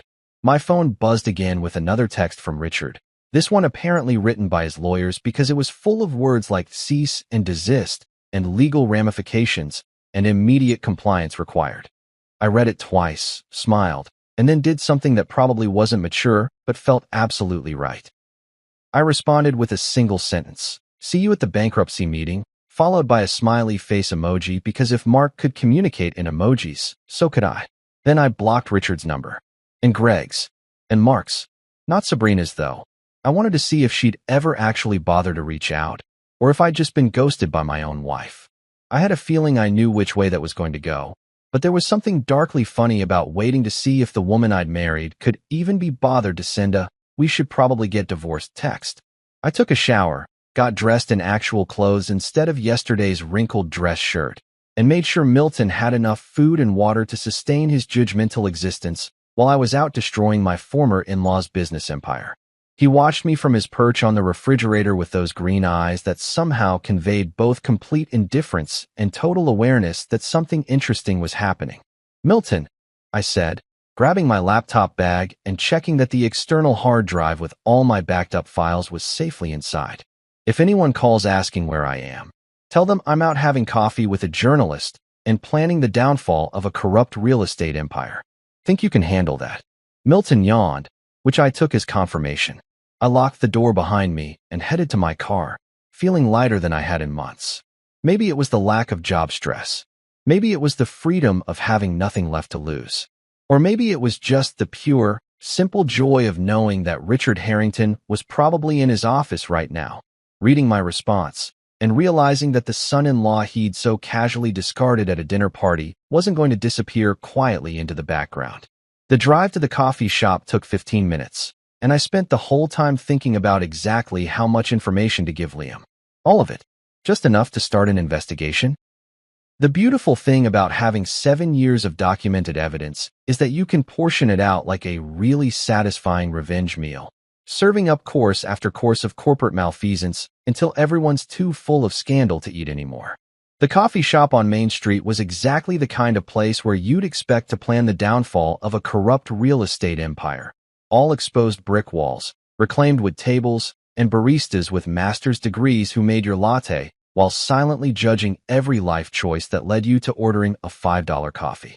I spotted Liam in the corner booth, already set up with his laptop, a legal pad covered in notes, and 2 coffees on the table. He waved me over with the enthusiasm of a reporter who could smell a Pulitzer Prize from 3 blocks away. "You look surprisingly good for a guy who just committed corporate suicide," Liam said as I slid into the booth across from him. He pushed one of the coffees toward me, an espresso, because he remembered I didn't have time for fancy drinks when there was revenge to plan. "I half expected you to show up looking like you'd been crying into a whiskey bottle for 12 hours. "Oh, I did that last night," I said, taking a sip of the espresso. "Today I'm operating on spite and caffeine, which is honestly a more effective combination than therapy." I pulled out my laptop and the external hard drive, setting them on the table between us like we were arms dealers making a transaction. "So, you want to know about Harrington Global Holdings and their creative interpretation of financial law?" Liam's eyes locked onto that hard drive like it was made of solid gold. "Daniel, before you show me anything, I need to know, is this information obtained legally? Because if you hacked into their systems or stole files, I can't use it no matter how juicy it is." "Completely legal," I assured him. I was the COO for 7 years. Every file on this drive is something I had authorized access to as part of my job. I backed up company records because that's what responsible executives do. The fact that those records happen to document years of fraud, money laundering, and tax evasion? Well, that's just unfortunate timing for Richard. Liam grinned and flipped open his laptop. Okay, I'm listening. What VE you got? I plugged in the hard drive and started pulling up files. Let's start with the easy stuff, shell companies. Richard's been funneling money through at least 15 different LLCs that exist only on paper. They're listed as charitable organizations, but the only charity happening is donations to the Harrington family bank accounts. I pulled up a spreadsheet showing transactions going back 5 years. See these payments? Every month, like clockwork, money goes out to these companies and then mysteriously reappears in offshore accounts. Liam's eyebrows climbed higher with each row of data. Holy shit. Daniel, this is money laundering. Like, textbook, going to prison for a long time money laundering. It gets better, I said, clicking through to another folder. Here's where Richard used those same shell charities to write off millions in fake donations, reducing the company's tax burden to basically nothing.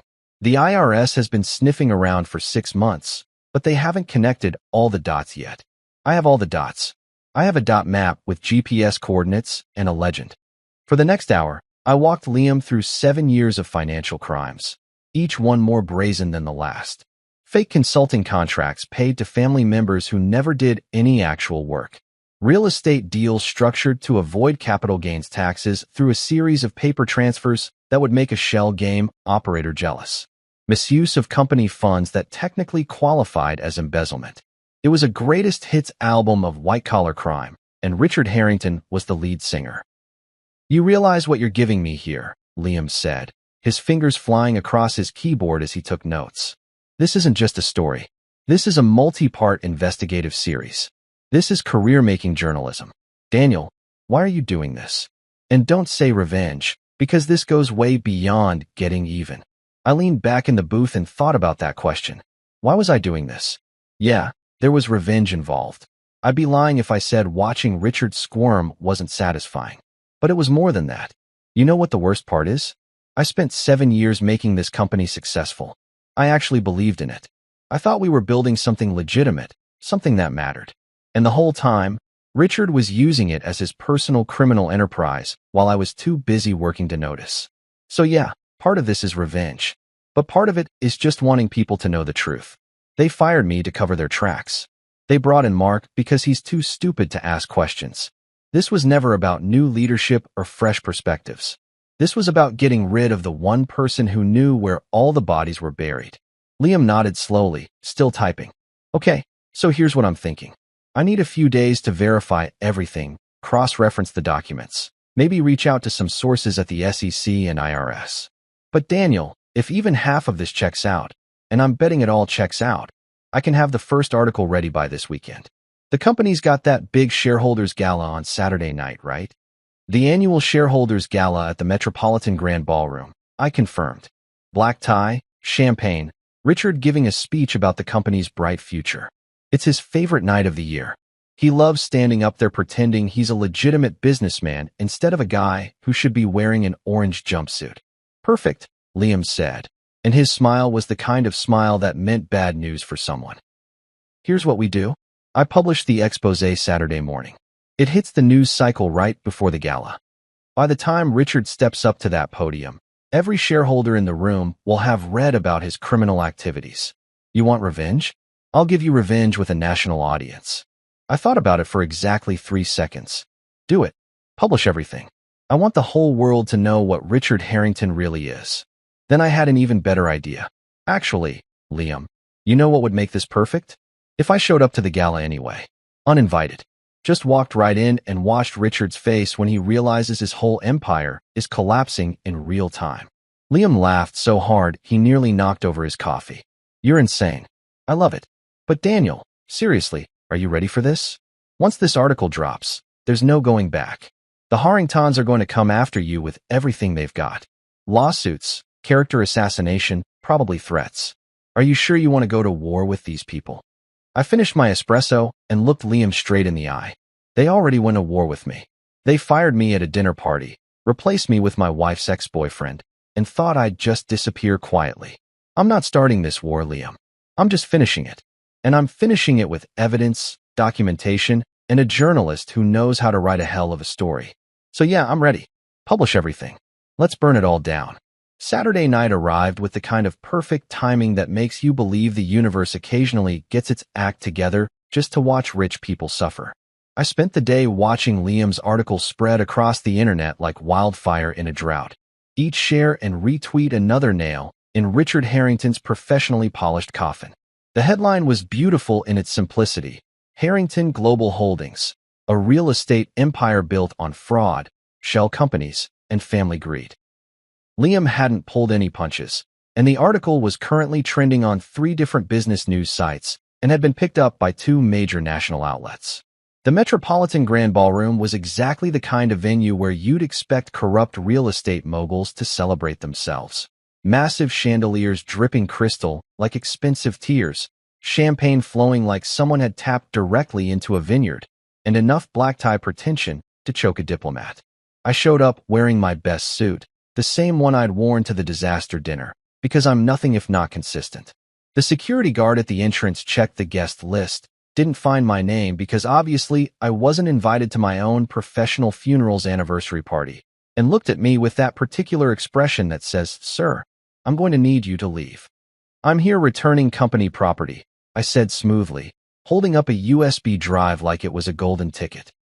"Richard Harrington will definitely want to see this. Trust me, he's expecting me." That was a complete lie, but I sold it with enough confidence that the security guard hesitated, probably trying to figure out if turning away someone with important documents was worth losing his job over.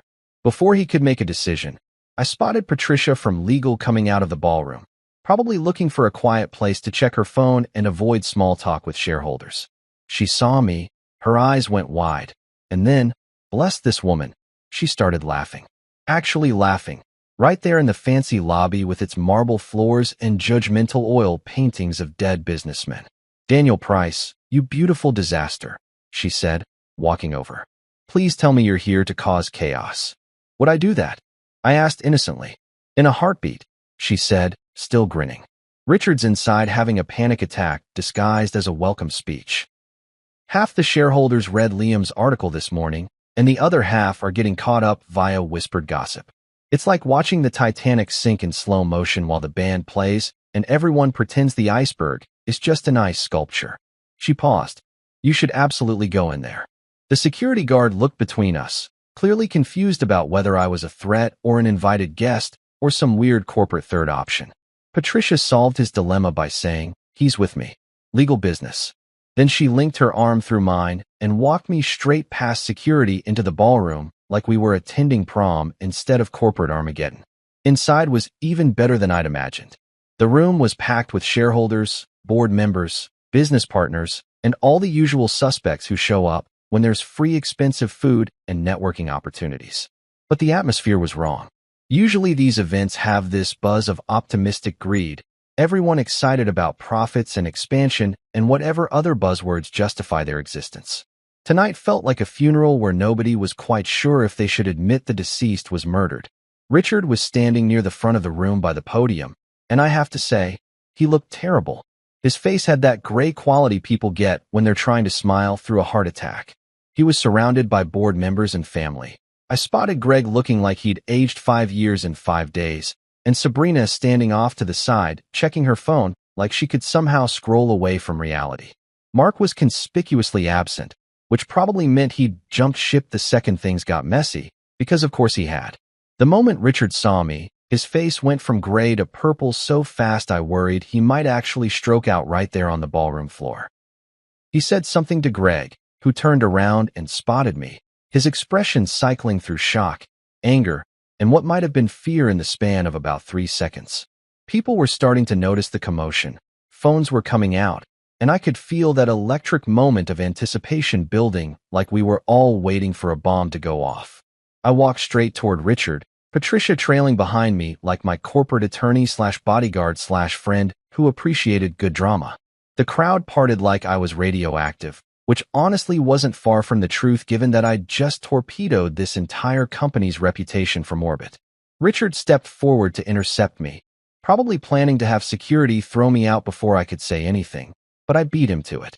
"Richard," I said loudly, cheerfully, like we were old friends running into each other at a coffee shop instead of enemies meeting at the scene of a corporate crime. "I'm so glad I caught you. I wanted to return some company property." I held up the USB drive, making sure everyone nearby could see it. "Consider it a gift. Full transparency and all that." "What are you doing here?" Richard hissed, trying to keep his voice low but failing spectacularly. "You're not welcome here." "Security. Security already let me in," I said. "Legal business, you know how it is." I gestured to Patricia, who gave a little wave. "I just thought the shareholders deserved to have all the information. Transparency is so important in times of transition, don't you think?" "That's what you said at the dinner, right? When you fired me." Phones buzzed. Multiple phones. Then dozens.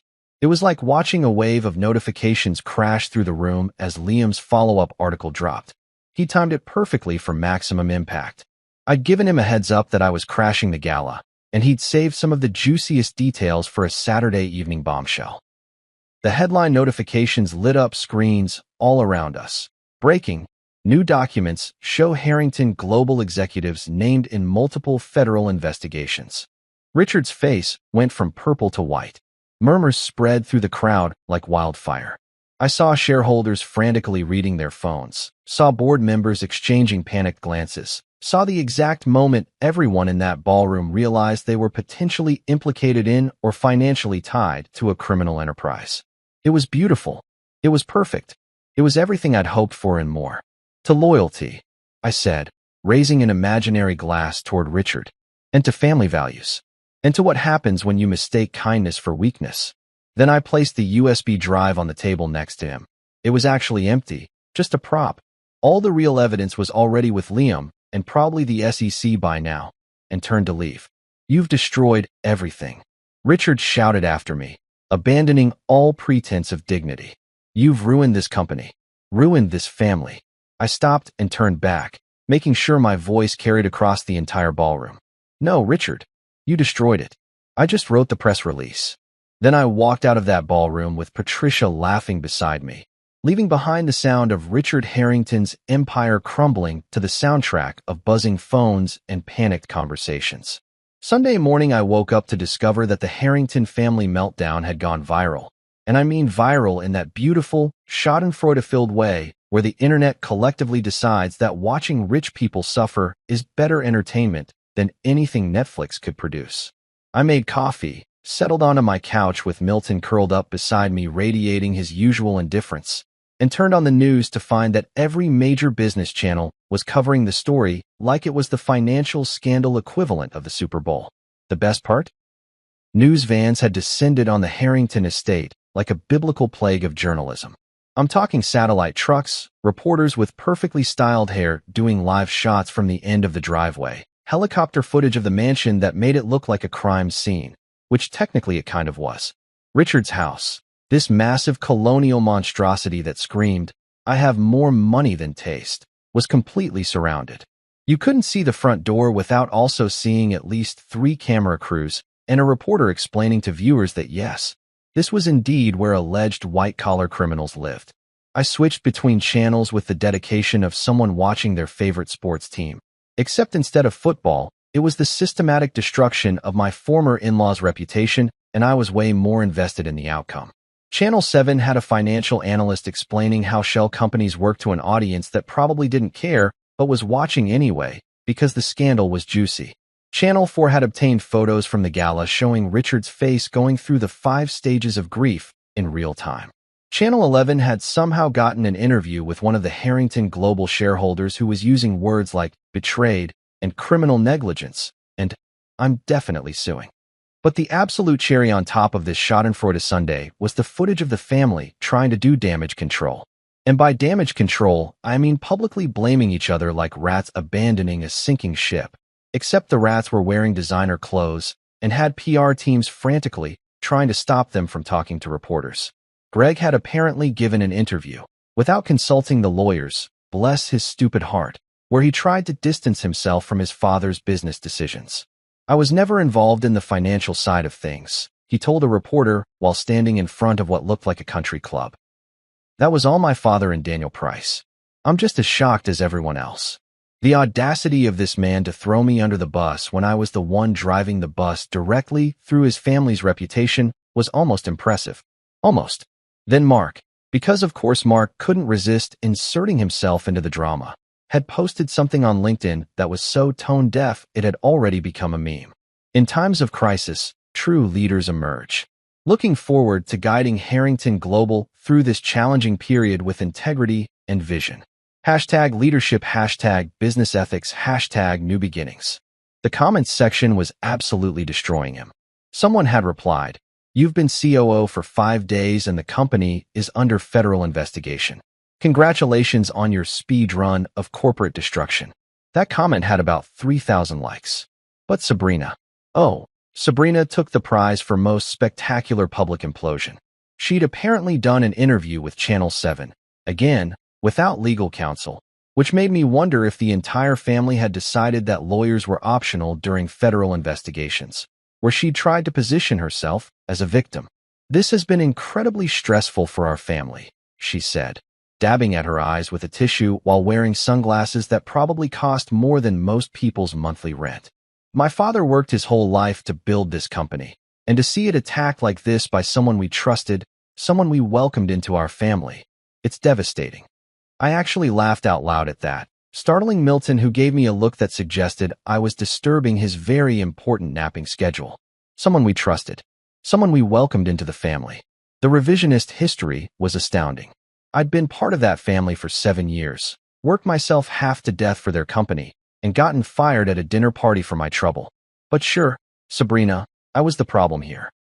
Not the money laundering or the tax fraud or the shell companies. Me. The guy who documented all the crimes and had the audacity to tell people about them. The best part of Sabrina's interview came when the reporter asked about the divorce rumors. Because of course there were divorce rumors. Nothing stays secret when you're trending on Twitter.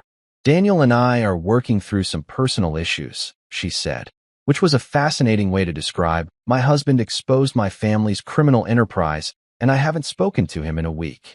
Then she added, "But this isn't about our marriage. This is about his betrayal of the entire Harrington family." Betrayal. That word again. These people really love that word. I'd betrayed them by refusing to be complicit in fraud. I'd betrayed them by having a conscience. I'd betrayed them by not quietly accepting my firing and disappearing into the sunset like a good little expendable son-in-law. I grabbed my phone and saw that Sabrina had finally sent me a text. The first communication from my wife in 6 days. And it was a masterpiece of misplaced anger. "Are you happy now? You've destroyed everything. My father's reputation, the company, our family name. Was it worth it? Was your revenge worth ruining all our lives?" I stared at that message for a long moment, considering all the ways I could respond. I could write a long explanation about integrity and accountability. I could point out that I didn't ruin their lives, their crimes did. I could explain that sometimes the right thing to do isn't the easy thing to do. But instead, I wrote back, "I haven't opened my wine yet, so not completely happy. But we're getting there." Her response came back immediately. "You're a monster." "No, sweetheart," I typed back. "I just revealed what was already monstrous. There's a difference. But hey, thanks for finally texting me. I was starting to think we'd get divorced without ever having an actual conversation about it." She didn't respond to that, which honestly was probably for the best, because this conversation was going nowhere productive and I had more important things to do. Like watch the news coverage of her brother trying to blame everything on me while simultaneously claiming he knew nothing about the company's operations. Pick a lane, Greg. You can't be both completely uninvolved and also confident enough to point fingers. By noon, 3 different shareholders had filed lawsuits. By 2 p.m., the SEC had released a statement confirming they were actively investigating matters related to Harrington Global Holdings. By 4 p.m., Richard had released a statement through his lawyers that he was temporarily stepping back from day-to-day operations, which is corporate speak for, "I'm trying to resign before I get arrested." I watched it all unfold from my couch with Milton. Eating popcorn like this was a movie marathon instead of the real-time collapse of a real estate empire. Every news update was another domino falling. Every interview was another family member saying something that would definitely be used against them in court. Every statement from their PR team was another attempt to polish a turd that was already rolling downhill at terminal velocity. "You know what, Milton?" I said to the cat, who was now grooming himself and completely ignoring the television. "I think I'm ready for that wine now." I got up, grabbed the expensive bottle I'd been saving, and poured myself a generous glass. On the TV, a legal expert was explaining how shell company fraud worked and why the Harringtons were in serious legal jeopardy. I raised my glass toward the screen in a silent toast. To justice, to karma, to the beautiful, perfect chaos of watching corrupt people face consequences for their actions. My phone buzzed with a text from Liam. "Dude, they're eating each other alive on live television. This is the best week of my career. Thank you for being vindictive enough to burn everything down." I laughed and texted back. "That's what friends are for. Also, I'm pretty sure Greg just accidentally confessed to insider trading on Channel 4. "I saw that," Liam replied. "I'm writing a follow-up piece. These people are the gift that keeps on giving." They really were. By Monday morning, the Harrington Global Holdings empire was in full-blown crisis mode, the kind of crisis that makes corporate disaster movies look optimistic. Investigations had launched from so many different regulatory agencies that I lost count somewhere around 5. The SEC was investigating securities fraud. The IRS was investigating tax evasion. State regulators were investigating the shell charities. The FBI, and yeah, the actual FBI, was investigating possible money laundering and racketeering. It was like watching every law enforcement agency decide to have a convention, and the venue was Richard Harrington's financial records. Stockholders weren't just filing lawsuits anymore. They were forming coalitions, organizing class actions, hiring lawyers who specialized in fiduciary negligence, and basically turning on the Harrington family like sharks who'd finally realized they'd been swimming with smaller, stupider sharks this whole time. The stock price had dropped so fast that financial analysts were using words like freefall and catastrophic, and we've never seen anything quite like this before. Watching a company's value evaporate in real time was oddly mesmerizing, like witnessing a very expensive car crash in slow motion. Richard had officially resigned for health reasons, which fooled absolutely nobody but made for great legal cover. His resignation letter, which someone had leaked to the press because of course they had, was a masterpiece of non-apology apologies. After careful consideration and in light of recent challenges, I believe it is in the company's best interest for me to step aside and allow new leadership to guide Harrington Global forward. Recent challenges. He was calling federal investigations for fraud recent challenges, like they were minor inconveniences instead of career-ending criminal allegations.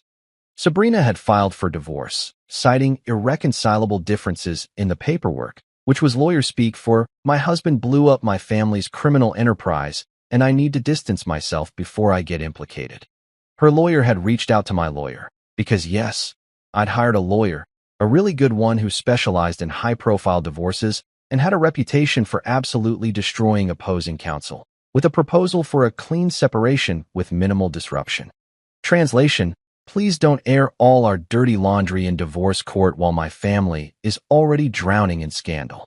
My lawyer, a terrifyingly competent woman named Sarah Chun who wore power suits and had a smile that made other attorneys nervous, had responded with a counteroffer that basically amounted to, "Your client can have a clean divorce after we discuss asset division. And by the way, we have documentation of about 15 things that might be relevant to those discussions." I didn't know what those 15 things were, but Sarah assured me they were persuasive, which in lawyer speak meant, "I have enough dirt to bury your client's legal team." Greg had declared bankruptcy, personally bankrupt, not the company, just Greg, individually, as a human being who'd somehow managed to go broke despite being born into wealth.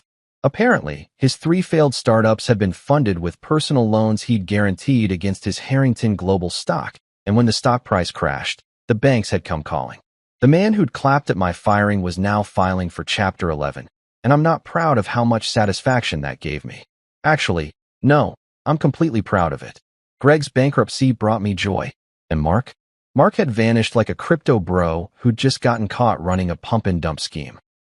One day, he was posting LinkedIn updates about leadership in crisis. The next day, his accounts were gone, his apartment was empty, and rumor had it he'd fled to somewhere without an extradition treaty.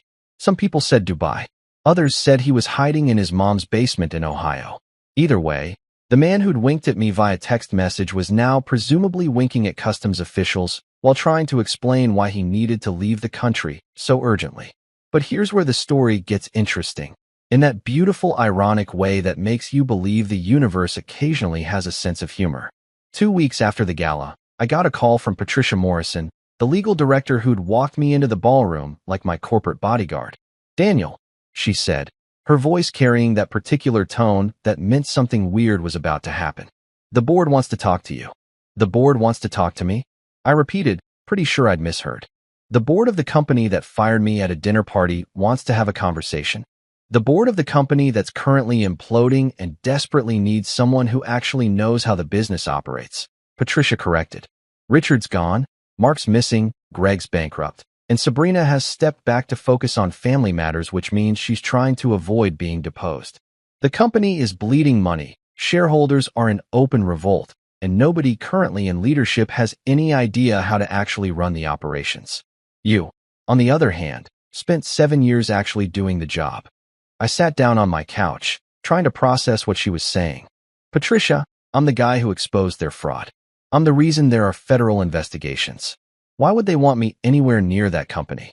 "Because you're also the guy who kept the company running despite Richard's incompetence," she said. "The board has reviewed the situation, and by reviewed, I mean panicked extensively. And they've concluded that the best path forward is complete transparency and cooperation with investigations. They want to bring you back as a consultant to help stabilize operations and assist with the regulatory compliance. They're prepared to offer you triple your previous salary, complete operational autonomy, and a very generous contract that includes ironclad liability protections. Triple my salary, complete autonomy, liability protections." I looked at Milton, who was watching me from his perch on the cat tower with those inscrutable green eyes. "They want to pay me 3 times what they paid me before, to clean up the mess they made after firing me?" "That's correct," Patricia said, and I could hear the smile in her voice. "It gets better. They're also prepared to issue a formal public apology for your termination, acknowledge that your departure was handled inappropriately, and make a substantial settlement payment for what they're calling wrongful termination under duress." I started laughing. I couldn't help it. The absurdity was too perfect. They'd fired me at a dinner party, replaced me with an incompetent ex-boyfriend, watched their company implode, and now they wanted to pay me triple to come back and fix everything. "What did you tell them?" "I told them I'd ask you," Patricia said. "But Daniel, between you and me, you should do it. Not for them. Screw them. Do it for yourself. Walk back into that office as the guy who saved the company from the people who tried to destroy you. Take their money, fix their mess, and let everyone know that Daniel Price isn't just the whistleblower who exposed the fraud. He's the professional who cleaned it up afterward." I thought about it for exactly 30 seconds. "Okay," I said. "I'll do it. But I have conditions." "Name them." "First, I want everything in writing. Every protection, every promise, every dollar. Second, I want Patricia Morrison as my legal advisor, with her own generous raise. Third, I want the authority to fire anyone I deem incompetent or complicit. And fourth," I smiled at Milton, who yawned like he couldn't care less about my corporate negotiations, "I want a formal letter from the board acknowledging that Richard Harrington's leadership was fundamentally flawed and that my exposure of the fraud was in the best interests of the company and its shareholders." Patricia laughed. "I'll make it happen. Welcome back, Daniel. And for what it's worth, I'm really glad you're the one burning this place down and rebuilding it." "Me too, Patricia," I said. "Me too." When I walked back into Harrington Global Holdings the following Monday, the receptionist, same one who'd greeted me every day for 7 years, looked up and smiled with genuine relief. "Welcome back, Mr. Price," she said. "We really missed you." I smiled back. "Please, call me what everyone else is probably calling me." She grinned. "What's that?" "Karma," I said. "You can call me Karma." Exactly 2 days after I walked back into Harrington Global Holdings with my new title, my tripled salary, and my newly discovered sense of poetic justice, the Harrington family had officially become a case study in what happens when privilege meets consequences. I'm talking front-page news, trending hashtags, business school professors already drafting lectures about corporate ethics using them as the cautionary tale. It was beautiful in that schadenfreude-soaked way that makes you feel slightly guilty for enjoying it so much, but not guilty enough to actually stop enjoying it. The patriarch was under investigation by so many federal agencies that his lawyers probably needed a spreadsheet just to keep track of court dates. Richard Harrington, the man who'd thought he was untouchable because he played golf with senators and donated to the right charities, was now facing potential prison time that could be measured in decades. The SEC had frozen his assets. The IRS had put liens on his properties. The FBI had raided his home office and walked out with boxes of documents that would probably keep prosecutors busy for years. Every news outlet was running the same photo of him leaving his lawyer's office looking like he'd aged 10 years in 2 weeks, his face drawn and gray, that confident smirk completely gone. The daughter was divorcing me with a speed that suggested she'd had the papers pre-drafted and was just waiting for an excuse to file them. Sabrina Harrington Price, though I suspected she'd be dropping that price pretty quickly, was citing irreconcilable ambition in the divorce filing, which was such a perfectly Sabrina way to describe, my husband exposed my family's crimes, and I'm trying to salvage my reputation. Her lawyer and my lawyer were currently engaged in what Sarah Chun described as a very satisfying negotiation where your soon-to-be ex-wife realizes she has absolutely no leverage. Apparently, Sabrina had wanted the house, the cars, and half of everything I owned.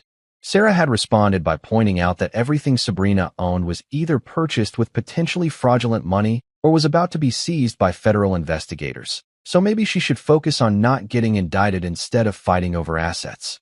The son was bankrupt in that particularly humiliating way that rich people experience bankruptcy, where you're not actually poor, but you're definitely not rich anymore, and all your rich friends won't return your calls. Greg had filed for Chapter 11, claiming debts of over $15 million against assets that were mostly worthless stock in a company under federal investigation. The 3 failed startups he'd poured money into, including that absolutely ridiculous artisanal ice cube subscription service, had all collapsed, and the investors were now suing him personally for misrepresentation and fraud. Last I heard, he was living in a rental apartment and driving a Honda Civic, which for Greg was probably the equivalent of homelessness. The ex-boyfriend was missing, and by missing I mean definitely fled the country and probably isn't coming back. Mark Richardson, the crypto bro who'd thought he could walk into the COO position and figure it out as he went along, had apparently realized that new chief operating officer at company under federal investigation wasn't a great resume builder. His LinkedIn was deleted. His apartment was empty. His phone number was disconnected. Rumor had it he'd been spotted in the Bahamas trying to explain to local authorities that no, he definitely wasn't fleeing from anything. He just really needed an extended vacation right now, immediately, with all his liquid assets. Some entrepreneurial Redditor had started a "Where's Mark?" thread that was tracking supposed sightings like he was Bigfoot, except less credible and more pathetic. And me? I was sitting on my balcony on a perfect evening, the kind of evening where the temperature is just right and the sunset looks like something from a painting, with Milton curled up on the chair next to me purring contentedly. I had a glass of whiskey in one hand, the expensive stuff, the kind I could now afford because I was making triple my old salary, and my phone in the other hand, scrolling through the latest headlines about the Harrington family implosion with the dedication of someone watching their favorite show. Harrington Global founder Richard Harrington faces 47 criminal counts, read one headline. Former real estate mogul's empire crumbles amid fraud investigation, said another. The fall of the Harrington dynasty, how one family's greed led to federal charges, proclaimed a think piece from a major business magazine. Each headline was more satisfying than the last, like opening presents on Christmas morning, except the presents were justice and accountability. My phone buzzed with a call from an unknown number, and I considered not answering, but curiosity got the better of me. I picked up and heard the last voice I expected to hear, Richard Harrington himself, sounding like someone had physically removed his spine and replaced it with regret. "Daniel," he said, and his voice was shaky in a way I'd never heard before. Richard had always been confident to the point of arrogance, the kind of guy who thought his voice alone could make stock prices rise. Now he sounded like a man who'd finally looked in the mirror and seen what everyone else had seen all along, a fraud in an expensive suit. "I need to talk to you." "I'm listening," I said, taking a sip of my whiskey and watching the sunset paint the sky orange and pink. Milton stretched and resettled, completely unconcerned with human drama, as usual. There was a long pause, filled with the sound of Richard trying to figure out what to say to the son-in-law he'd humiliated at a dinner party 2 weeks ago. Finally, he spoke. "You destroyed us. You destroyed everything we built. Everything my family worked for. Everything." "Stop," I said, cutting him off mid-sentence. "Let me save you some time, Richard. I didn't destroy anything. You destroyed it. You built an empire on fraud, laundered money through shell companies, evaded taxes, embezzled from your own business, and treated everyone around you like they existed solely to serve your ego. I just documented it and showed people the truth. You destroyed yourself. I just wrote the press release." Another long pause. Then Richard's voice came back, quieter, defeated. "Was it worth it? Was destroying my family worth whatever satisfaction you got from revenge?" I leaned back in my chair and looked at Milton, who was now grooming himself with that focused intensity that cats bring to personal hygiene. "You know what, Richard? It wasn't about revenge. It was about consequences. You spent your entire life thinking you were above the law because you were rich and connected and important. You fired me at a dinner party because you thought I was expendable. You replaced me with an incompetent parasite because you valued loyalty over competence. You built a company on lies and thought nobody would ever call you on it. So yeah, it was worth it. Not because I destroyed you. You did that yourself. But because for once in your life, you're facing actual consequences for your actions. And that's not revenge. That's just accountability." I could hear Richard breathing on the other end of the line, processing what I'd said, probably realizing that there was no argument he could make that would change anything. "I hope you're happy," he finally said, his voice bitter. "I'm getting there," I told him honestly. "It's a process. But Richard, I sleep great at night. Can you say the same?" I didn't wait for an answer. I hung up, blocked the number, and set my phone down on the table. Milton looked at me with those green eyes that somehow conveyed both complete indifference and total understanding. "What do you think, buddy?" I asked him. "Did I do the right thing?" Milton yawned, which I decided to interpret as approval. Or maybe he just didn't care. With cats, it's hard to tell. Either way, I finished my whiskey and poured another, watching the last of the sunset fade into twilight. Below me, the city continued on, completely unaware and utterly unconcerned with the corporate drama that had consumed the last few weeks of my life. They'd cut me out of the company 2 weeks ago. 2 weeks.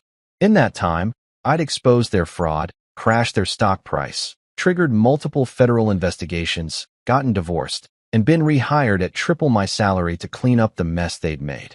The Harrington family had gone from untouchable real estate moguls to front-page cautionary tales. And me? I went from fired son-in-law to the guy who proved that sometimes, just sometimes, the right thing to do is also the most satisfying thing to do. I raised my glass toward the darkening sky in a silent toast. To family loyalty that ends where fraud begins. To consequences finally catching up with people who thought they were immune. To Milton the cat, who'd provided emotional support through complete emotional indifference. And to me, Daniel Price, the whistleblower, the divorced guy, the COO who came back from the dead to haunt the people who'd buried him. Revenge doesn't always need a sword. Sometimes a spreadsheet does the job just fine.